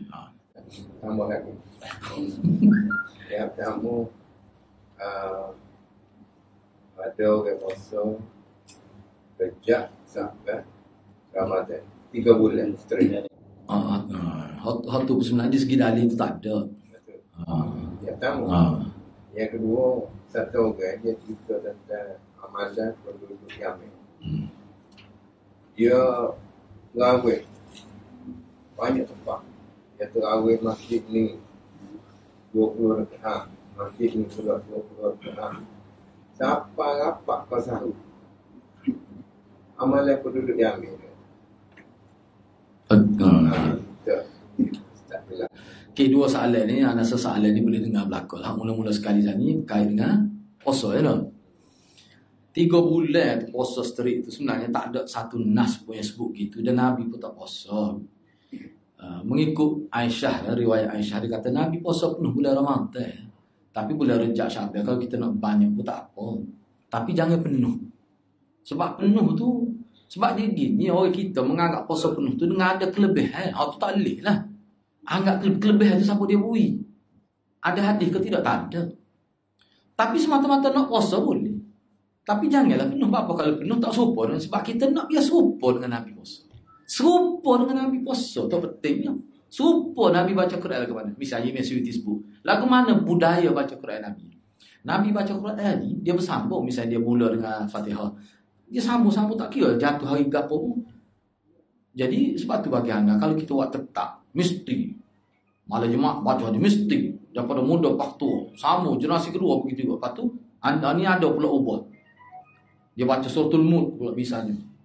Bukan kata siang hari malam tu dia baca dengan tetap. Baca pula kuat. Sampai kita semai sunat pun ganggu. Aku ni rekat berapa? Ganggu. Tak boleh gitu. Jangan melampau lah. Baca nak baca. Ni kita maksud anda tadi, menganjurkan. Bila bersifat menganjurkan ni, dia melibatkan amal. Tu kena sabit pada Nabi. Waktu dengan tetap, bagaimana tak molek? Dan anda pernah tanya Maulana dulu. Maulana kata ciri-ciri bid'ah idhafiyah ni adalah sesuatu yang Nabi buat tidak tetap, kita buat dengan tetap. Tetap tu tak boleh. Bapa Nabi tak buat tetap, tiba-tiba kita buat tetap. Tak suruh debat tetap tu. Tak boleh. Sebab tu ibadat kena tahu. Sebab tu fiqh zikir dan doa kita baca di Masjid Wakaf Baru tu. Masjid, bukan Masjid Wakaf Baru tu, masjid tepi klinik. Bukan tepi klinik, tepi bawah apa? Masjid Aman Wakaf Baru, bukan Masjid Wakaf Baru tepi sana tu dah. Apa anak baca tu? Sebab anak nak baca kitab tu nak kata hak ni lah kita tak tahu. Sebab tu dia bila kata hak Nabi kan, dia tahu ni Nabi kadang-kadang dia buat ikut suka dia. Cara tu tak kena gitu. Sebab tu dalam kitab tu bila misalnya satu doa, dia akan sebut doa ni apa Nabi baca dia, apa latar belakang dia, asbab wurud dia. Patu gapo dia, maksud sosok kalimah tu dia huruf belakang. Tu dipanggil fiqh doa dan zikir. Patu kena ingat zikir Nabi ni ada dua bentuk. Ada zikir yang Nabi sebut dalam bentuk jumlah tertentu, dan ada juga yang dikaitkan dengan waktu tertentu. Misalnya lepas maya baca 33 subhanallah. Tapi ada waktu lain subhanallah juga tak sebut jumlah, ada juga. Sebab tu dia kata ada zikir yang muqayyad, ada zikir yang mutlak. Hak mutlak ni bebas subhanallah wa bihamdihi subhanallah. Hak tu tak sebut masa bila banyak mana ikut nak baca. Itulah kalimatan. Apa ni? Kalimatan habibatan indallah. Khafifatan fil lisan, thaqilatan fil mizan. Dua kalimah, dua ungkapan yang Allah suka. Ringan saja, mudah saja, tapi berat dalam timbangan. Subhanallah wa bihamdihi subhanallah. Ni nak baca sejuta sehari pun tak apa. Mana pun boleh baca. Sebab dia tidak muaqqad. Dia tidak muqayyad. Dia tidak dikaitkan dengan jumlah dan tempat. Bebas. Tapi ada setengah doa tu dah. Kena ingat tu maksud pemahaman tu. Lepas tu guru anak dia sebut, dia kata hak semua molek-moleknya mengikut amalan sahabat. Kalau Nabi baca sini, kena baca sini. Nak baca lain, hak lain pula. Jangan duk tambah tu kali. Misalnya subhanallah 33 kali lepas mai kan. Lepas tu berakhir dengan la ilaha illallah cukup 100. Hak tu Nabi sebut dalam hadis. Kita kata sikit 33. Kita nak buat 333. Kalau kita nak buat semuanya tu buat tempat lain, jangan buat situ. Lepas tu buat apa Nabi sebut jumlah? Tu tak tahu. Sepas semaya subuh buat apa dua? Kalau tanya anak, Zuhur ada suruh dua. Lepas tu subuh tu tambah selagi jadi 3. Lepas tu selagi tu letaklah waktu ngari tu jadi 4. Relax sikit. Sebab waktu Zuhur ni waktu kritikal, nak isyak okok lagi, nak rehat tu sejak. Isyak okok lagi, makan lagi. Banyak kau kat semaya lagi. Sejak. Tak sesuai. Kita kata Rupanya tinggal semaya ni bukan kih 4 rakaat, bukan kih 3 rakaat kira. Kih tak semaya dia tinggal. Kalau awal tak serakaat pun tak maya juga. Dia bukan kih jumlah tu. Tapi kalau nak kira dari segi kita, mesti kita kata saya sibuk, kita berpakat ulama ijtihad nak menguraikan waktu zuhur. Sebab apa? Sebab kawasan ni kawasan yang kritikal ni. Masa tu waktu selalu sibuk. Ataupun waktu asar lagi. mengikut kajian, di tempat-tempat orang panggil traffic jam, setengah-setengah tempat lah. Waktu asar paling banyak ditinggalkan. Sebab waktu asar orang pergi kerja pukul 4.30. Jalan jam luar biasa. Kalau di Gombok ni kan, anak masuk Gombok pukul 5. Nak kuliah maghrib tak ada. Nak kuliah maghrib di Sungai Buloh tak ada. Di dia tak ada. Jam jalan. Tu. Lepas tu nak pergi ambil anak sekolah lagi, nak pergi ambil bini lagi. Waktu tu berlaku. Sehingga jiran kata, jatuh tak ada, kalau tak semayang asar di musalla pejabat tu, dia kata, memang tak semayang. Hak duduk di Putrajaya, nak kelip mari. Duduk di SU3, nak ayak bui waktu tu. Tapi tak ubah, ulama kita tak ubah waktu tu. Tak ubah rekat apa? Kekal. Kira lagu mana? Jadi maknanya ibadat ni bila sesuatu telah sabit pada Nabi, kita kena buat gitu. Jadi kita belajar nak tahu waktu ya. Jadi isu puasa 3 bulan ni orang kita buat. Sebab ada ustaz sebut tapi tak boleh kemukakan dalil. Kalau ada pun dalil tu tak kuat, tak boleh nak sabit amal dia. Bercanggah dengan riwayat Aisyah. Aisyah kata Nabi puasa ni. Memang ada ulama sebut, kita bincang dalam kitab Tabarruk di Masjid Langar, memang ada ulama sebut kalau nak buat atas nama peribadi tak apa. Sebab ni lah, nak puasa nama tak apa. Walaupun katanya anak, kira-kiranya bercanggah. Nak kata lebih daripada orang yang puasa betul-betul ikut cara Nabi, bagi anak hak tu lebih lagi. Soalan yang kedua tadi kait apa ni? Amalan penduduk Yaman. Penduduk Yaman lebih. Dia begini, tak kira amalan mana pun sebut Yaman kau mana, kau tak kira tu. Dia serupa dengan ajaran Nabi. Hak tu kita ambil kira. Tak kira lah Yaman kau mana, tak kira. Dia serupa dengan ajaran Nabi. Ukuran kitanya dengan Nabi. Hadis yang sahih. Lagu mana Nabi amal, tak kira lah. Sebab tu bagi anak, dalam Islam kita ni sebenarnya, kalau kita faham molek, orang tak boleh nak tipu kita. Misalnya orang tu ngaku dia ni keluarga Rasulullah gini. Tak apa, ngaku gini. Kalau dia nipu, berdosa. Kata apa masalah kita? Tak ada masalah ke apa? Ngaku gini. Anak tak ayat kau, anak ni keturunan Nabi Adam. Cuma anak tak ayat. Kalau ayat, orang tak percaya. Cuma hari ni nak ayat, tak ada orang ni. Ni keturunan mana belakang? Pasal Nabi ada berlaku itu sebab nampak hidup lebih kurang. No. Biarlah hari ni ada pecah rahsia lagi tu. Tak sebab hati lah nak lagi. Kita tak kira tu. Masalah sekali isu dia apa ya ajar tak serupa Nabi. Itu isu dia. Lepas tu kita tengok ada agama kita pula, tak ada satu hadis pun Nabi beri jaminnya bila kata keluarga dia mesti benar. Tak ada. Dan bila kata keluarga dia mesti selamat daripada neraka, tak ada sebuah hadis. Hadis tu pun tak ada. Bahkan Nabi kata Fatimah nak selamat aku kena ikut aku sebagai Nabi, bukan ayah Nabi. Fatimah tu nak selamat kena ikut dia sebagai Nabi. Maknanya daripada situ kita boleh faham, orang panggil Habib ke apa ni, kalau dia mari ke Malaysia ni, dia bawa ajaran lain, kita letak dia ni tak ada nilai. Lepas tu kalau betul dia Habib, betul dia keluarga Rasulullah, dia akan berdosa berkali ganda. Sebab dia mengguna nama Rasulullah. Itu dalam pemahaman kita. Tapi kalau orang mari tu tidak keluarga Nabi, pun katalah dia keluarga Abu Jahal. Dia kata dia, saya keluarga Abu Jahal. Tapi tak ada orang ngaku gitulah. No. Katalah, tapi saya ni Islam. Saya ikut sunnah Nabi. Kita akan terima dia. Kerana Abu Jahal kan sahabat Nabi. Tidak gitu kan? Nama dia Ikrimah tu. Asal kira ayah dia tu. Anak Ubay, anak Abdullah bin Ubay bin Salul, sahabat besar.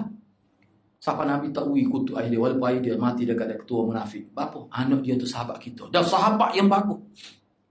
Bahkan dalam riwayat kata dia minta nak selimut ayah dia dengan kain Nabi kan? Kain selimut Nabi bui. Apa? Sebabnya anak dia Islam. Biarlah pok dia tu hadir lah. Tengok cara Nabi ajar. Tu bapak munafik tu. Sabotah peperangan Uhud tu. Tapi anak dia masih Islam. Dan Nabi tak pernah kutuk ayah dia walaupun ayah dia kafir. Sebab anak dia tu sahabat kita. Tu ajaran Islam. Jadi benda-benda lagu ni bagi anak tak kira lah Yaman ke mana Syam. Memang dalam hadis Nabi puji negeri Yaman. Puji Syam, puji Yaman. Ada perbincangan panjang lah, kita bincang dah hari apa ni malam Jumaat di Langar kita bincang dah hadis tu. Jadi Yaman apa ni semuanya dia ni bergantung, cuma kelebihan dia ni kerana pada waktu itu. Sebab itulah ulama kata, sebab dalam hadis Nabi sebut kepada Huzaifah kan, Huzaifah tak silap anaknya, Nabi sebut bahawa di antara fenomena akhir zaman, fenomena akhir zaman, Nabi kata akan ada berlaku junu dan mujannadah ke dalam hadis itu. Junu dan mujannadah ni maknanya ada beberapa kelompok tentera yang besar, dia akan bergabung jadi satu tentera. Dan ni tentera ni maksudnya dia berkait dengan Syam. Tak bila sebut Syam ni, dia melibatkan 4 negeri. Palestin, Lebanon, Yaman dengan Syam tu, dengan Syria tu lah. Jordan sebut Jordan tu, 4 negeri tu. Tu hak Syam adalah peta klasik, peta dulu. Hak itu lah panggil Syam. Hak Syria lah ni tu sebahagian je tu. Baik, bila sebut gitu, jadi ulama kita confuse lah. Bila tak silap Huzaifah, kalau silap boleh perbetul balik lah. Mana dia kata, doa lah kalau saya sempat tu, biar saya termasuk dalam tentera tu. Nabi kata, kalau nak dapat tu, pergi duduk di Syam lah. Tapi kalau tak saya duduk di Syam, pergi duduk di Yaman. Menetap. Nabi bukan kata duduk, menetaplah di Syam, menetaplah di Yaman. Ramai mana sahabat menetap di Yaman. Antaranya kerana hadis tu. Isu dia ni, berkenaan Madinah, Mekah pun Nabi sebut gitu juga. Lepas tu nak kira mana-mana lebih Mekah, Madinah dengan Yaman dengan Syam. Ulama kata kita pun jadi pening mula-mula. Tapi bila duk tengok-tengok dalam konteks ni yang panggil fiqh ni, rupanya Nabi sebut supaya menetap, Nabi anjurkan menetap di Madinah atau Mekah. Hak ni pujian Nabi, fadilat yang Nabi bui kepada Madinah dan Mekah ni, hak ni tidak mengenal waktu. Sampai bila-bila dia lebih sama Mekah Madinah sampai kiamat lah. Tapi untuk Yaman dengan Madinah, dia bergantung kepada keadaan masyarakat. Kalau dia amal sunnah, maka ada kelebihan. Kalau dia tak amal sunnah, tak ada kelebihan. Kenapa Nabi sebut dalam hadis itu Syam dengan Yaman? Kerana pada waktu itu sahabat-sahabat yang masuk Islam mari daripada Yaman ni, dia lebih lembut hati, mudah masuk Islam, banyak perkara kebaikan, bersifat semasa. Tu, lebih gitu ya. Supaya juga Nabi sebut Quraisy. Nabi sebut kelebihan Quraisy. Ulama kata Quraisy tidak lebih sombong kat Quraisy kan mana hak kafir. Nabi kata kalau ada seorang Quraisy kena latih dia lagi jadi khalifah. Lepas tu lah ni tak ada Quraisy. Sebab itulah Ibn Khaldun kata, hak Nabi sebut tu lebih bersifat semasa kerana Quraisy pada waktu itu adalah bangsa Arab yang paling dominan. Dalam istilah Ibn Khaldun dia panggil ghalibah, asabiyah, ghalibiyah. Di segi umat yang mana kalau dia jadi ketua, dia boleh menyatukan bangsa-bangsa lain yang ada di Madinah. Hadis itulah saya nak baca sebab Nabi wafat. Al-aimatu min Quraisy. Enggak Quraisy ni pokok muhajirin lah. Sebab kita lah ni Melayu lah. Kalau latih Cina di Malaysia ni dah. Gegak gempita. Dia kata ustaz 3 tu ingat sikit. Cara apa 3 nak kecek hak bangsa kita pun tak boleh lah. Berat lagu tu. Nak kecek hak agama kita pun tak boleh. Anak tak apa terima tu. Tapi kita sebut sekadar tu, kita tidak kutuk mana-mana pihak. Di Malaysia ni, bayang kalau naik jadi presiden, Perdana Menteri. Ni kita bukan kecek berkenaannya racing, tidak. Orang panggil asabiyah ghalibiyah. Orang panggil apa ni? Bangsa yang dominan. Bangsa yang dominan ni maksudnya kalau dia naik, dia jadi tuan dalam negeri. Dan hak ni dia boleh hilang sampai satu ketika. Jadi kalau Melayu nak kekal dominan, survival Melayu dia lebih tinggi daripada lain, dia kena jaga sifat-sifat baik bangsa dia. Ibn Khaldun kata, Quraisy ni hilang bila hilang sifat baik. Maknanya yang Nabi sebut tu bukan sampai kiamat Quraisy tu baik. Bahkan Quraisy pun tak tahu dari mana lagi. Begitu juga Syam dengan Yaman. Itu ulama. Tapi Mekah Madinah kekal. Sebab dia tu pusat Islam. Tak ada ulama kata Yaman pusat Islam. Kalau tidak pun dia kata pusat ulama je. Gitu kena faham tu. Jangan duk faham tu terkadu. Anda dengar dah tu. Tengok Yaman, baca kelebihan Yaman. Dengar molek kat Yaman lagu mana? Nak suruh nampak Yaman, yang dia ni tak ikut sunnah dah. Yaman berapa lagu tu? Ya, kalau apa ni? Kalau buah ke dia? Kalau buah ke dia Yaman, buah delima. Tu memang kita terima lah tu. Untuk buah. Tu memang kualiti. Gitu yalah. Jadi agak-agaknya boleh faham yang molek lah. Jadi mudah-mudahan Allah berkati kita semua. Aku qouli hadza wa astaghfirullahal azim li wa lakum. Wassalamualaikum warahmatullahi wabarakatuh.